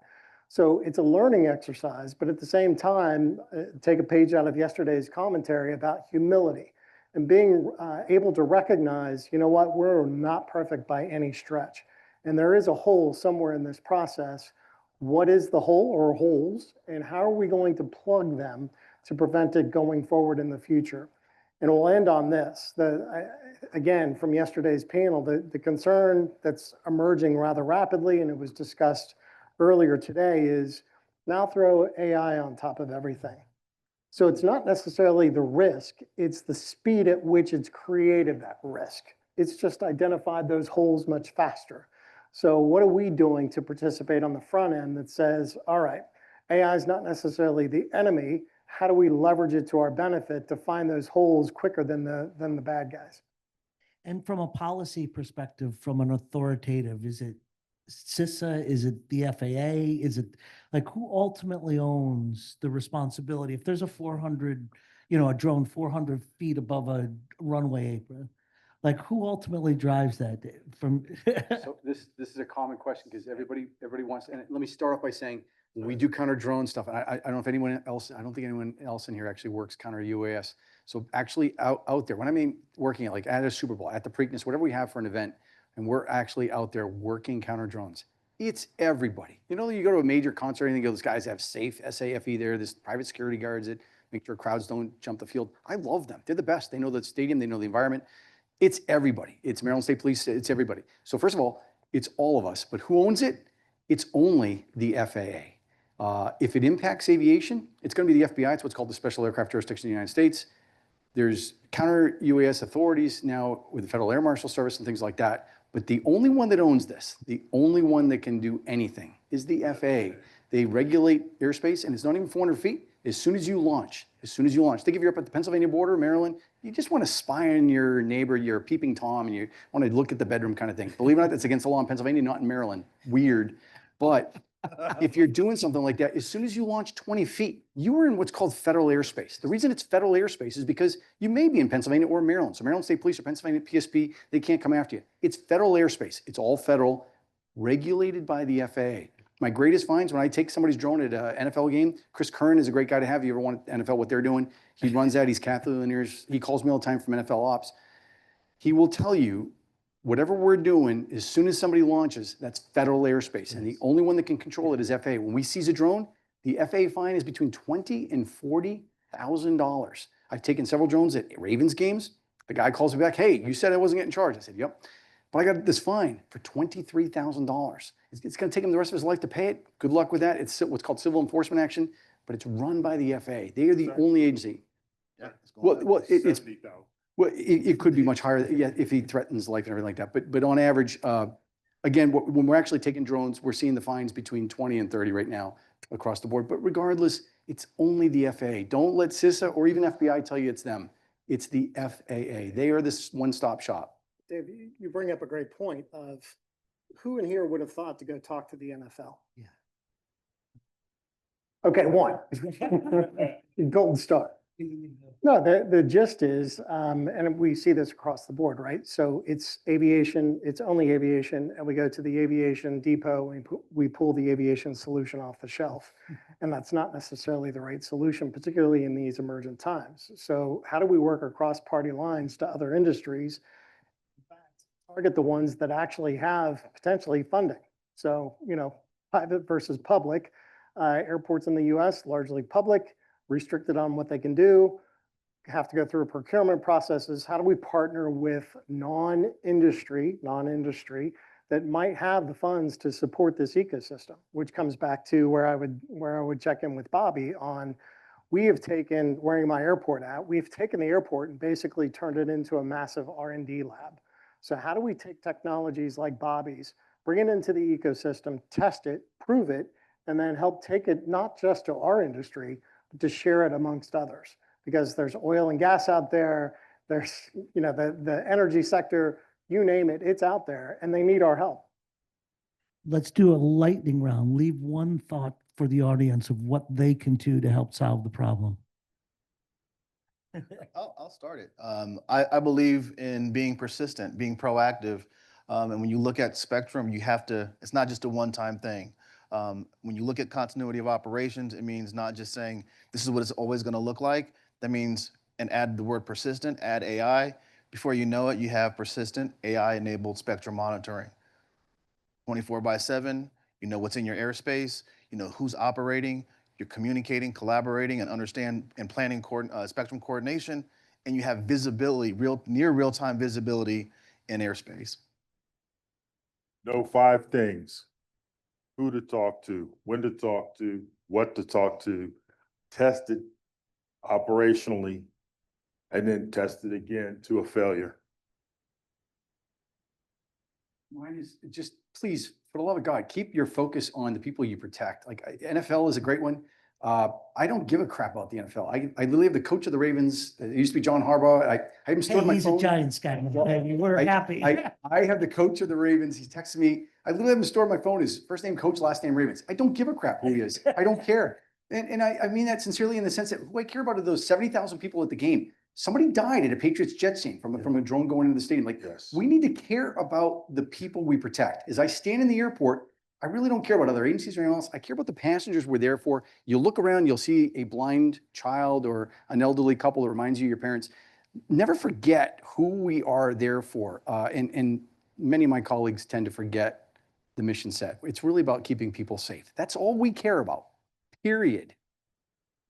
Little altruistic, I would say you've already figured it out. You're here, you're in this room, and you're listening. And I suspect you probably picked up something in this panel alone that you probably didn't hear of before.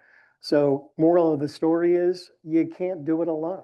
It takes all of us to try to figure it out and stay one step ahead of the bad guys. Yeah, and from my perspective, if you look at just a holistic cyber hygiene, it's people, processes, and technology, and the people are the weakest link. So educating folks on not to click on the link, go into the building engineer's office and remove his password that's on the screen for his engineering station, right? So just the simple things that can take place. Alexis, I'll throw it over to you for questions. I know we're coming to the bottom of the hour here.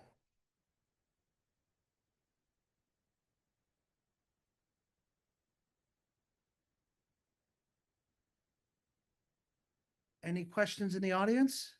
Yeah. Here we go. Thank you. Agent Rod, the importance of energy resiliency at critical infrastructure, and a lack of that, right? Airports, hospitals, communication hubs, bases in some case. What's the next step beyond that? If they have concerns that they may not have a resilient system, or hey, does our switchgear, does my Alpha set switchgear or my Bravo set switchgear actually provide resiliency for me? What do they do next if they have concerns about that? Power infrastructure specifically, or like electricity power? Sorry. So you specifically mentioned power infrastructure in your comments. So that's what I was focusing on. Yes. So real quick, we suck when it comes to protection of electricity or infrastructure. It's horrible in the United States in general. But let's take it a step further. What did Russia go after in Ukraine? Their power grid was constantly, that was their weakest point. Ukraine's actually doing that to Russia right now with the oil refineries. But below the surface, what most of us may not realize is in the nefarious actors, everybody that's out there, and it's also in a little bit of movies. There's a Sylvester Stallone movie called Sentinel. It's all about taking down the power grid. But the far right and some of our domestic terrorist groups and whatnot like that all seem to focus exclusively on the power grid. Not just a couple of years ago, we had somebody trying to take out the 5 power stations in the Baltimore area. They were ISIS affiliated. They knew one of those 5 stations they were targeting was actually going to take out the entire Mid-Atlantic region, and they didn't even know what they were hitting. More importantly, as recently as the last year or so, the power grid attack with the drone, they all say Nashville, Tennessee, but it was actually Columbia, Tennessee. There was that one. There's a fixation by a huge group of people that hate the government, same people that think they're chemical trails instead of comtrails, that think the power grid is the way to go.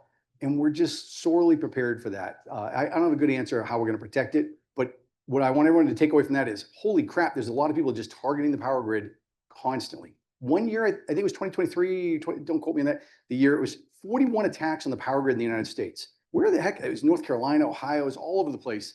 It was all over the US, and it was eye-opening to me, so. Well, I would say the conversation's evolving rather rapidly. So years ago, we went to our local utility organization. We have 2 utilities that support our specific airport. One of them is the nation's largest. We talked about a microgrid. They were not too happy because essentially that means revenue loss for them if we were to create our own power. Years ago, they came back, years as in like 2 years ago, came back and said, where are you with that microgrid? Well, we shelved it, frankly, because we thought it was politically sensitive. They're ginning up the conversation again, actually, because the conversation led to them sharing, you pointed something out pretty important to us. Number one, you're not even backed up on all systems today. So look at Atlanta, look how long aircraft were parked because they could not get to an operating jet bridge because there was no power. Or Heathrow just last year. So there are emergent circumstances around that. Where it all came to center is that energy company pointed out rather rapidly, you dropped a comment to us that you have a big cyber target on your back. Oh, so do we. And it's not just cyber, it's also physical, which so do you. So we have a kinship here that we really haven't touched on really deeply in the past. So how do we start working together to potentially use an airport as a UPS or a massive battery?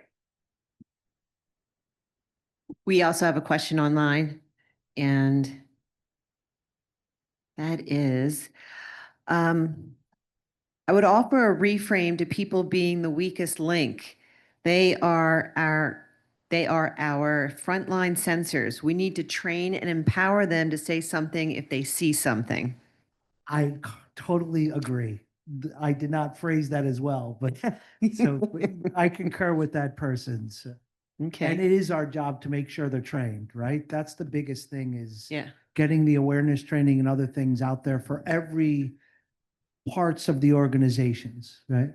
Well, guys, it's been an honor and a privilege. Thank you so much. Yes, thank you, gentlemen. This was fantastic. Really appreciate you and everybody here in the audience and online.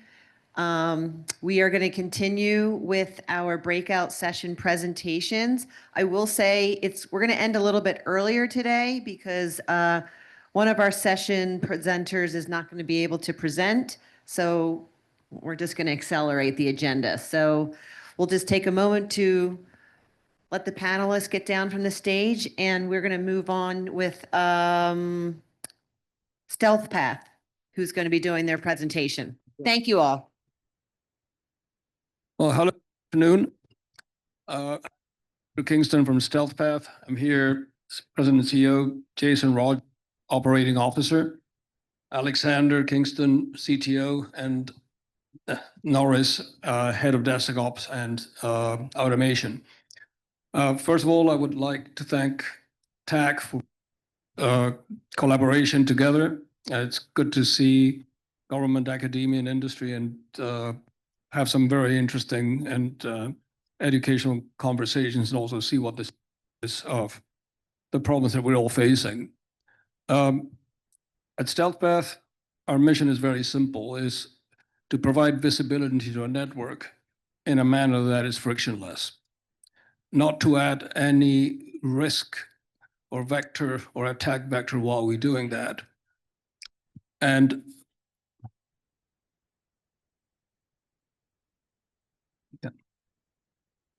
And so, and we've been working for the last 5-6 years with the U.S. Corps of Engineers on a very interesting problem. Problem they gave us was we got thousands of sites across the U.S. Most of them are isolated. They're air-gapped. We have to have visibility into them. We want to do it on a persistent basis. We have limited resources and a limited budget. So how do we do that? Interesting problem. No money, no resources, no time, and no connectivity. So as I always said, a perfect client. So what we did is we deconstructed the whole logistical, operational, and technical chain. Say, what is absolutely essential to do things? And the team here together decided that we had to create a new platform, a new architecture to do it. So it required automation, and we developed some very specific automation to make the whole process simple. Everything we do is fully passive, so there's no threat vector. It's fully air-gapped, so we did it natively air-gapped, and it has to be easy to use. And the data or the device has to go to the site rather than the experts to the site. So also a force multiplier. For the last 5 years, we've been working on that. What you see today is the result of that. We started with some very basic elements of capture, security, and then we've been adding layers to it. what we can do today is very rapidly scan a network passively. And here in Attack, we produced a network diagram and data through it in about 10 minutes from start. On the field, the most extreme case, we had a site that took 3 weeks to map. With this device and the systems that we developed, we managed now to do that in 1 day. So, and we believe that to be able to defend something, we need to have that visibility and that persistent visibility. So we developed tools for that. And we had to break the barriers. We had to ensure that, again, it was safe, it was resilient, and also accessible from a perspective of cost. And it's not only cost of acquiring the system, but operating the system. So we adapted to the way that the operation worked. People go to a site, take this tablet, plug it into the tap or a spam port, put it to run, do your job or whatever you're doing there. When you're leaving, unplug it, you got your network diagram, you got 5 artifacts on it. So this is what we do. That's the beginning of a longer road. We also have developing analytics, but also we looked at who owns the data, and the data stays with the client all the time. There's no connectivity, there's no call home, there's nothing. It's absolutely fully data sovereign. So we don't want the data. You can go in, it's fully passive. If you go into a site and you connect us, you won't find us. So it allowed us to do a number of missions with the Corps. As they were developing a new network, be able to very rapidly and very easily create a complete history of how that network evolved. If you're doing maintenance, take a scan before the maintenance is done, do it afterwards, and make sure everything works. If there is an intrusion, go there and have information very rapidly. We work with CPT teams and them, and the idea is time to action. How fast you can get the information that you need to get yourself active into that resolution. So without further ado, I'm going to pass on to Adam, who's going to explain a little bit about the security posture, because if it's not secure, then it's not available. You're not going to use it. Is this on? There we go. Okay. So as we built these devices, we built them to be offline from the beginning. These devices have never seen a live internet connection. Not only that, each device is individually encrypted. It is individually STIGged to DISA STIG standards. So it is a out-of-the-box secure device. Typically, that's going to be done by an engineering shop somewhere. Our device actually allows the customer to do it on site, on demand, to go ahead and wipe and build a device from scratch in about 30 minutes, including doing all of the encryption. Zero knowledge encryption, all the STIGs are going to be done automatically. There is no human touch in the actual build of our devices. And that's something that we have been building for quite a while, and I think it's truly it's putting the power in the hands of the users to actually make sure that they control the devices. So if they do have data on those devices, they don't want to carry that data to the next site. It's their data. They can just wipe the device, and they are ready to go for the next excursion. So one of the interesting things about being able to deploy and to deploy completely in isolation is that it also provides the resilience of the system. If you go to a site, you take your kit. If for any reason one of the tablets decides not to work or misbehave, you can redeploy it there on the site. It's a clean build. If you have a site that's compromised, then you do a scan and then you resolve it when you do another scan. Although everything is passive and there's no risk of contamination, you can wipe it out, do it again, and then you have the surety of that. If you go to a site that is highly sensitive and you don't want the tablet to travel back with information, you can clean it out before it goes back. So it just gives the optionality to the practitioner to run in a manner that it gives him confidence and it protects the information in it. So Alexander will explain a little bit how a scan is done. And sure. So everyone. So one of the Okay. So one of the motivators of the tablet itself was that it had to be simple to use. Our initial inspiration came from the fact that the Corps of Engineers had 1,500 sites that they wanted to look into protecting, and we don't have, and it takes about 4 weeks to get authorization to go see them. I don't have 4,000 weeks personally, so we developed this tablet with the intent of shipping them out, having someone on site collect the data, and then ship it back. Turns out they quite liked that idea a lot. So the tablet is designed to be very easy to use. So there's a button there that says start a new scan. I feel like that one should be self-explanatory. At that point, you select a location for the scan. This is your, think of it as a namespace for all of the collections that you do.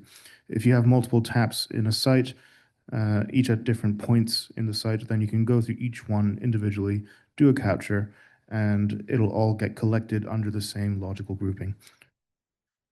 Yeah. Yep, DT8. That's upside down, kind of weird. Yeah, this is a new experience for everyone. At that point, you give your scan your collection a name. We tend to recommend, if you have named your taps, to use the name of the tap or some descriptor of where the scan took place. So I don't know, call it Bob. There you go.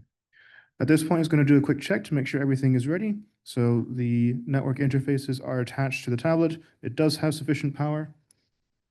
We do use a StarTech because tablets don't tend to come with Ethernet ports. So hit next. At this point, you set the duration of the scan. It defaults to 30 minutes, which seems to indicate to many people that that's good enough. We are in demo mode right now, so we're going to go down to 1 minute. You can also set the start time in case you want to set it and forget it for a different time. So for example, if you're at a power station and you know that at the top and bottom of the hour, something interesting happens, then you can set it down, schedule it, and walk away and have assurance that the data that you're looking for will be captured. Hit next. We are a cybersecurity company, so you have to authenticate your scan. We have a very, very secure scan PIN of 1, 2, 3, 4, 5. For those of you who are familiar, it is the same combination as my luggage. You get the joke, welcome. Yep. At this point, it's attempting to do a scan, but obviously it's not connected to anything. If it were connected to something, you would see the number of packets per second being collected.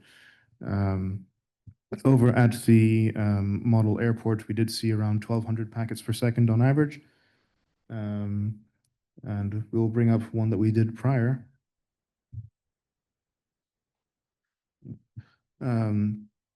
While at the range, we saw 1,200 packets a second. The official service level agreement is that it can handle 25,000 packets a second in real time, so with no queue backup.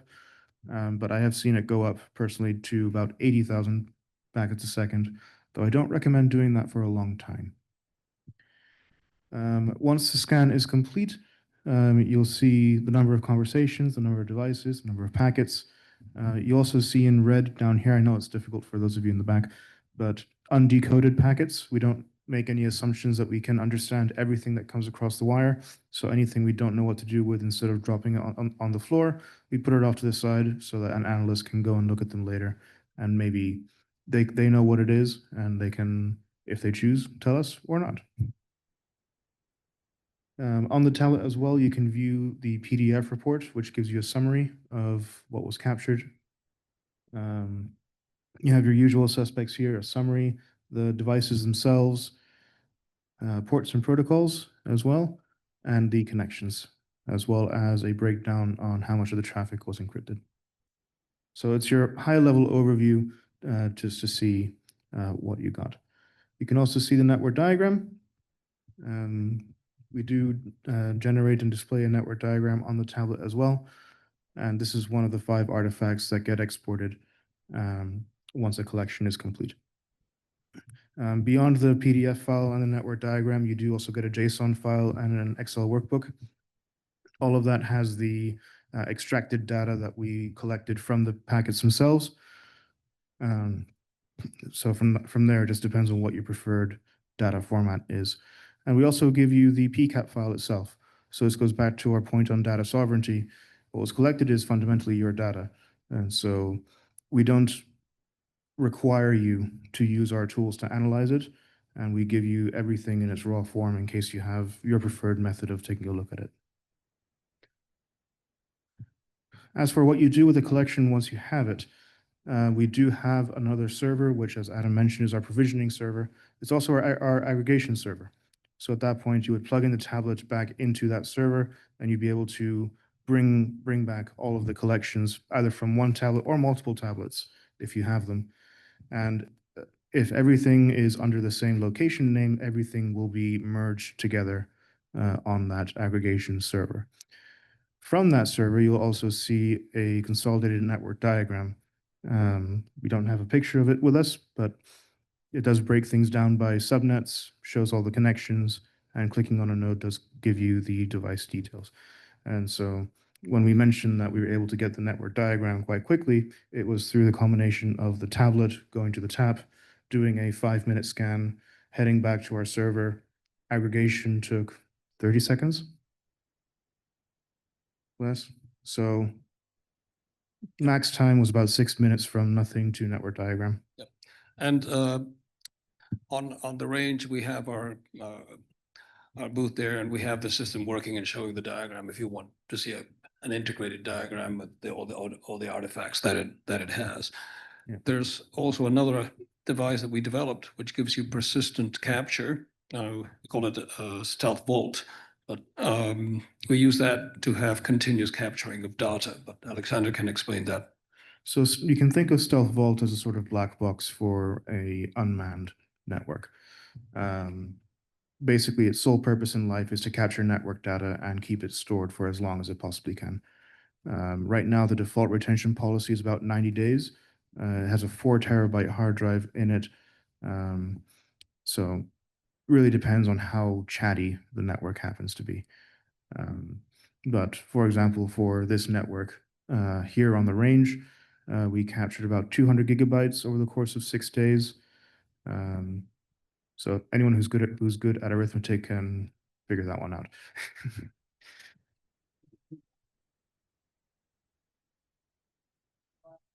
It does it catches anything going over an RJ 45, 46, 45 wire. So if it's Modbus over TCP, we'll see it. Yeah. And the issue, the requirement of that came from a request also from a client, which was we have alerting systems within our networks, but then we want to reconstruct, and we only have a very short period of time when that alert happened. So they asked us if we could develop something where they could have an actuarial data with a specific retention time, so that if something happened, you could then reconstruct and go and find what the genesis was of that event. So we developed that for them, but also from there, it became a product that is that for a small site or a site that's not unmanned and that's unmanned, but it has to operate, you visit very rarely, you can plug one of these, and then if something happens, you can look at the range of time and look at the event itself, and it allows you for, I would say, a faster resolution of the event. Plus also capture the data, put in your database, analyze what's going on. If you have like for like sites, then you can start comparing and looking at them. The other thing that emerged from that, we use this also for incident response. You can have very fast visibility of what's going on the network. You go and then use your resolution tools, you resolve, and then as you leave, you can plug in one of the vaults, and then 30 days later, you can have that sent over, and you can ascertain that there was no other events like that. So in essence, our whole approach, and Jason will speak more about that because it's in operations, is how do we make things simple? How do we take the pain points of things that are, let's call it quasi-pedestrian, but necessary to do to get that visibility and get people time to action? Also, because it's highly transportable and very easy to use, in the event of a systemic compromise of a system, you can send these. We actually, some of our systems were couriered out to sites to capture data and send back to the SOC. So it's all about speed to action, security, and putting the people that have the the capabilities and the high value assets to work with information rather than have them travel to the information itself. Jason?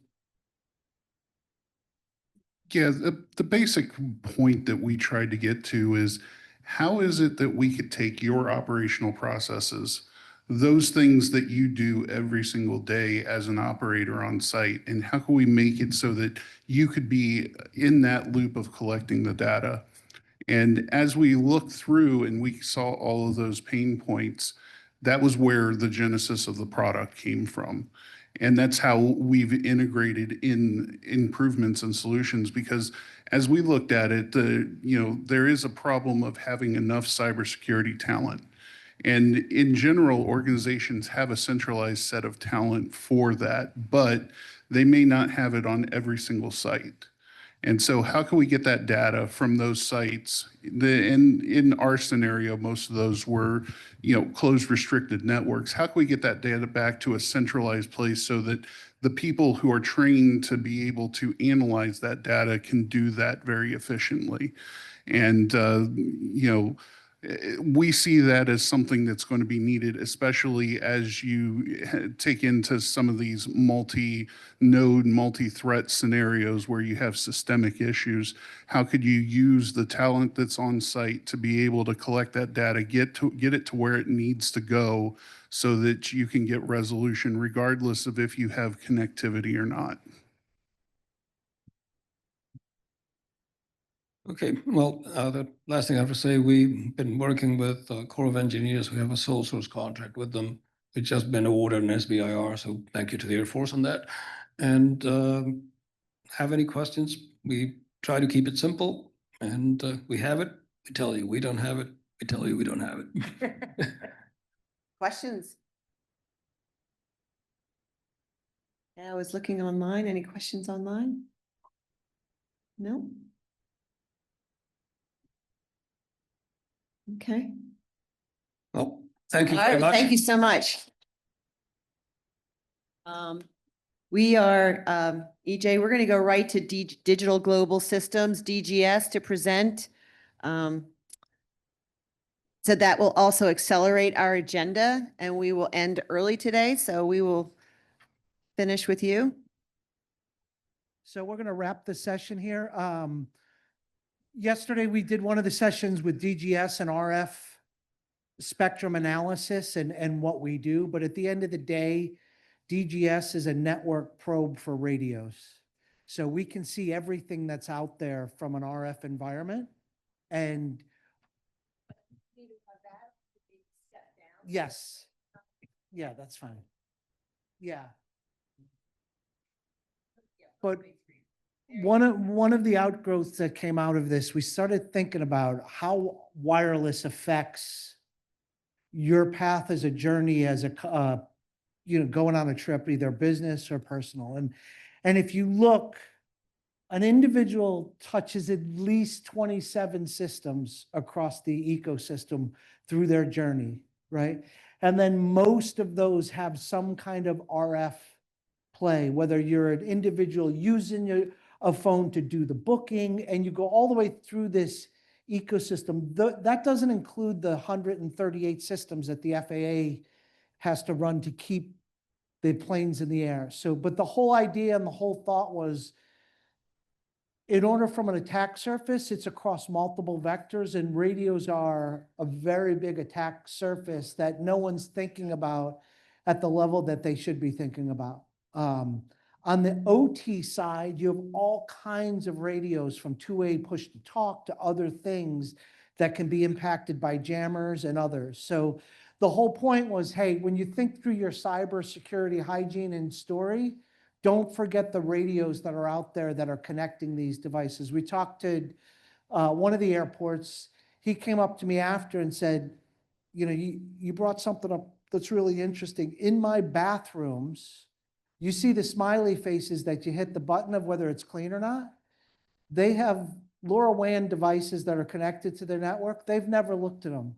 They have no idea on whether someone could infiltrate their network from those, innocuous RF devices. So The whole wrap up with us is, hey, if you're thinking about this, make sure wireless is in your plans. And if you need help seeing what's out there, DGS is there for that.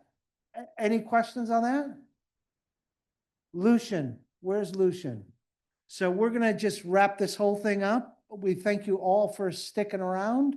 Lucian's gonna raffle off a car for your.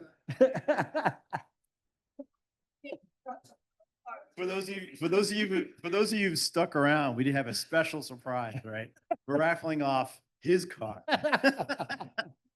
All right, hey. This is much newer. Look, we had a great wrap yesterday. I'm not going to keep everybody too long. I think there's a couple of key points that I just want to point out that we're going to be putting in our after action report. That note from Nick Anderson last night. He wants to see what out of this too on the DFA. I'm sorry, to the CISA as well. So first of all, your panel was the charts. I mean, information that they were passing out on where we have current threats that are more on the kinetic side was incredibly eye-opening. A couple of things. Is there anything you wanted to really emphasize for those who could not make that session? But I would say the partnership with, at the end of the day, it's the FAA that owns that airspace.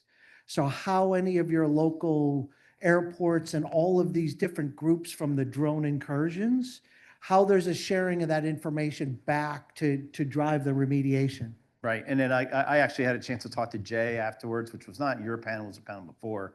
But she mentioned the fact that some of the ideas we have are fusion centers around the country that are starting to pop up specifically to address counter drone, but they're not consistent and not uniform around the country. So I think one of the do-outs we have from this 2 days, if we're truly going to defend the airport, every major airport, particularly in urban areas, has to have some type of collaboration cell, not just to share information nationally, but also to share regional and local information. I know I'm working that right now with the city of San Diego, but because of Lindbergh right downtown. But I think there's other areas there where we've got to look at where can we start bringing in local law enforcement, local FBI to address local threats and make that a consistent model for airports around the country. Yeah, and we're doing a similar thing for LA RICS. You know, with the wildfires, they ran into a contentious airspace with federal, state, municipal folks all coming in together, and it just didn't work.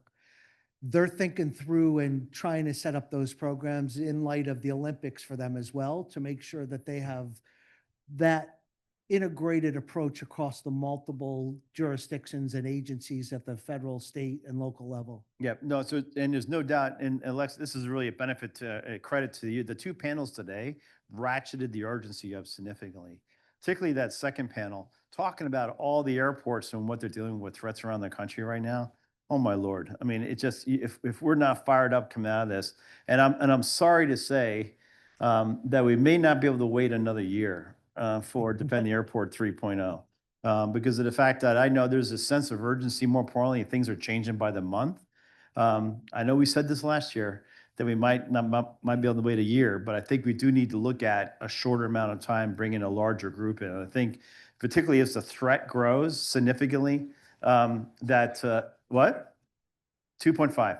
Yeah, that we ultimately, there's really no other forum unless we can get the Air Force, the Aviation Association or something to have a forum where we're truly looking at both cyber and kinetic threat and what can be done to enhance protection. So congratulations to you for Defending Airport 2.0. But more importantly, is at least I'm coming out of this with, no kidding, we can't wait a year.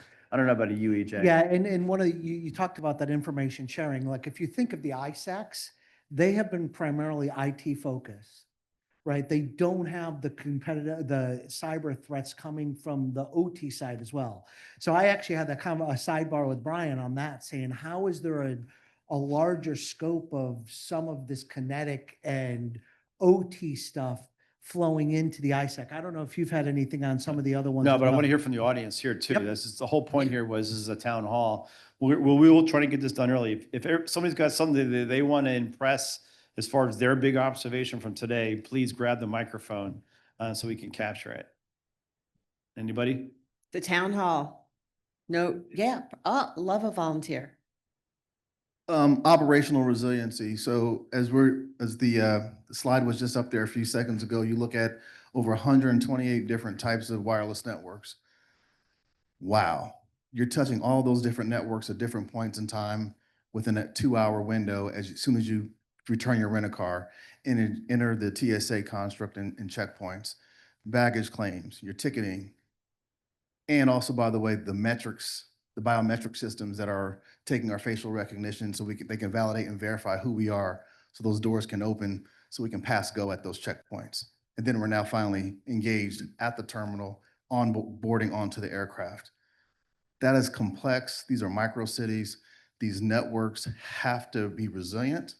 They have to be operational. And the best way to do that is to be able to understand and have spectrum operations at the ready 24/7. The last thing I'll say when I talk about operational resiliency is also redundancy and failovers. Nothing is future-proof, but we can be proactive for the future. Anybody else in the audience want to have any final comments? Oh, we just got one on chat. Let me take a look. Okay.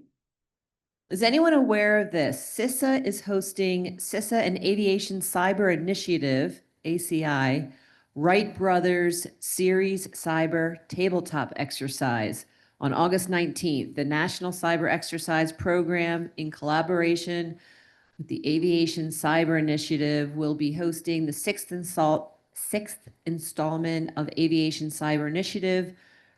Right, okay. A little redundant. The exercise will be conducted both in person and virtually. Does anybody know about it? Yeah, well, I mean, I think they even I think Nick mentioned it briefly yesterday. So he ran through a lot of stuff. So Yeah. we might want to get that word out there Yeah. as far as for attendance. And I think that's too soon for us to do anything associated with at the THC. Okay, August 19th. Yeah, it's too soon for us, but I do believe that we do need to publicize that coming out of this event. That'd be a great forum to continue. Yeah. All right, anything else? Go All ahead. right, here we go. Passwords, right? Passwords and. Oh, well. What most keeps you up at important- night? Exactly. Yeah. Is the backup. You have to make sure you back up the system. And we have to test our network. We don't have to wait until when something happens. Yep. We have to, I will say it again, conduct assessment. Conduct assessment. We don't have to wait until China, Russia, Iran attack our network before we start doing something. So we have to be ahead of the bad guys. Think like an hacker. Always think like when you click in that email, click in that link, what's going to happen? If you're at the airport, when you go into the, you click in that link and you're trying to get to the Wi-Fi, you can compromise the whole network for the airport. Just clicking in that link, because what hacker does is like they release a virus, and once it's released, any open spot get attacked. So backup, and always test your system. Yep. Don't wait until something happens. If you could remember about the CrowdStrike, what happened? The whole network was shut down. So we can't expect to have another natural disaster. And I think one of the agents was talking about our power grid. Yep. Why do we have to wait for adversary attacking our power grid 27 times when we have all these tools out there? We should be testing all this stuff. We should be testing, constant testing. And like I say, like my personal network, I test it, I patch it, I always make sure every 4 hours I'm running, because I just checked my laptop before I put it in my car right now. Yeah. It's telling me I have a critical adapter. So I just put it on test. So we have to test, continue test. We don't wait, because adversary are always in real time. As we are talking right now, they are launching right now. So we can't, like you just said, we can't wait until next year to have another 2.3.0, because by then a lot. Yeah, so I think thank that's gonna be one of the recommendations. We've got to figure out a way, a federal funding program that allows airports around the country to go ahead and see if they can get some funding support for a proactive testing, pen testing. Pen testing is always pros and cons of that, but some type of an assessment that gives them an idea of what they need to be working on ahead of time. Absolutely. Any other ideas? Hey, one of the things, can you pull up the last slide that was just presented before we started this town hall? The one that The one that we that talked got for about all the GPS. access points. Hold on. You want to put it on the main screen? Yeah, right too? there. Okay, one trip, one continuous attack service. Okay, Alexis, here's what's amazing about that slide. Somebody, I won't say who, last night, instead of going to dinner, worked on that for about 2.5 hours. Wow. This conference, this 2-day session inspires people to want to do stuff like that. Wow. All right. What I'm getting at is the fact, I'm just using that as an example of the discussion that comes out of these sessions and ultimately how it gets folks thinking about it and more importantly, coming up with ways to characterize it. So I just want to say to Alexis, thank you. I know this was a lot of work putting together this conference. But I do believe that it gets people thinking, it Yes. gets people moving, it gets products like that didn't exist this time yesterday. And it gets folks wanting to focus on the answers. So I just want to say thank you for everybody for taking the time to stick to your end. I think we do need to look at writing up what an after action report is going to look like. The speaker list, the speakers was awesome. Yeah, both days. we did. We had great panels, great speakers. So I thank everyone at large for that. That took a lot of work, but I think it was worth every minute of planning. And I know you're going to be taking feedback on how do we make it better for next year? Yes. As far as. Survey will go out. Okay, survey will go out and then ultimately we'll look at when to reconvene. I know it's a lot of work. I know it's tough to get the sponsors, but ultimately you're serving. Buttering up. You're serving a public good by getting folks to generate stuff like Yeah. that and start looking, okay, how do we get after the Hey, issues? So thank you. I just want to correct Lucian. I thought about it for 2.5 hours and Claude made it in about 3.5 minutes. That right. is, So- that's All right, working. what I'm getting at- Smarter. What I'm getting at is the Smarter, fact not that longer. you get the juices going. You know, as you start thinking about problems, you start thinking about solutions. Yeah. All right. Anybody, last thoughts? Anybody around here? We're good. Thank you very much. Head to the airport. Safe.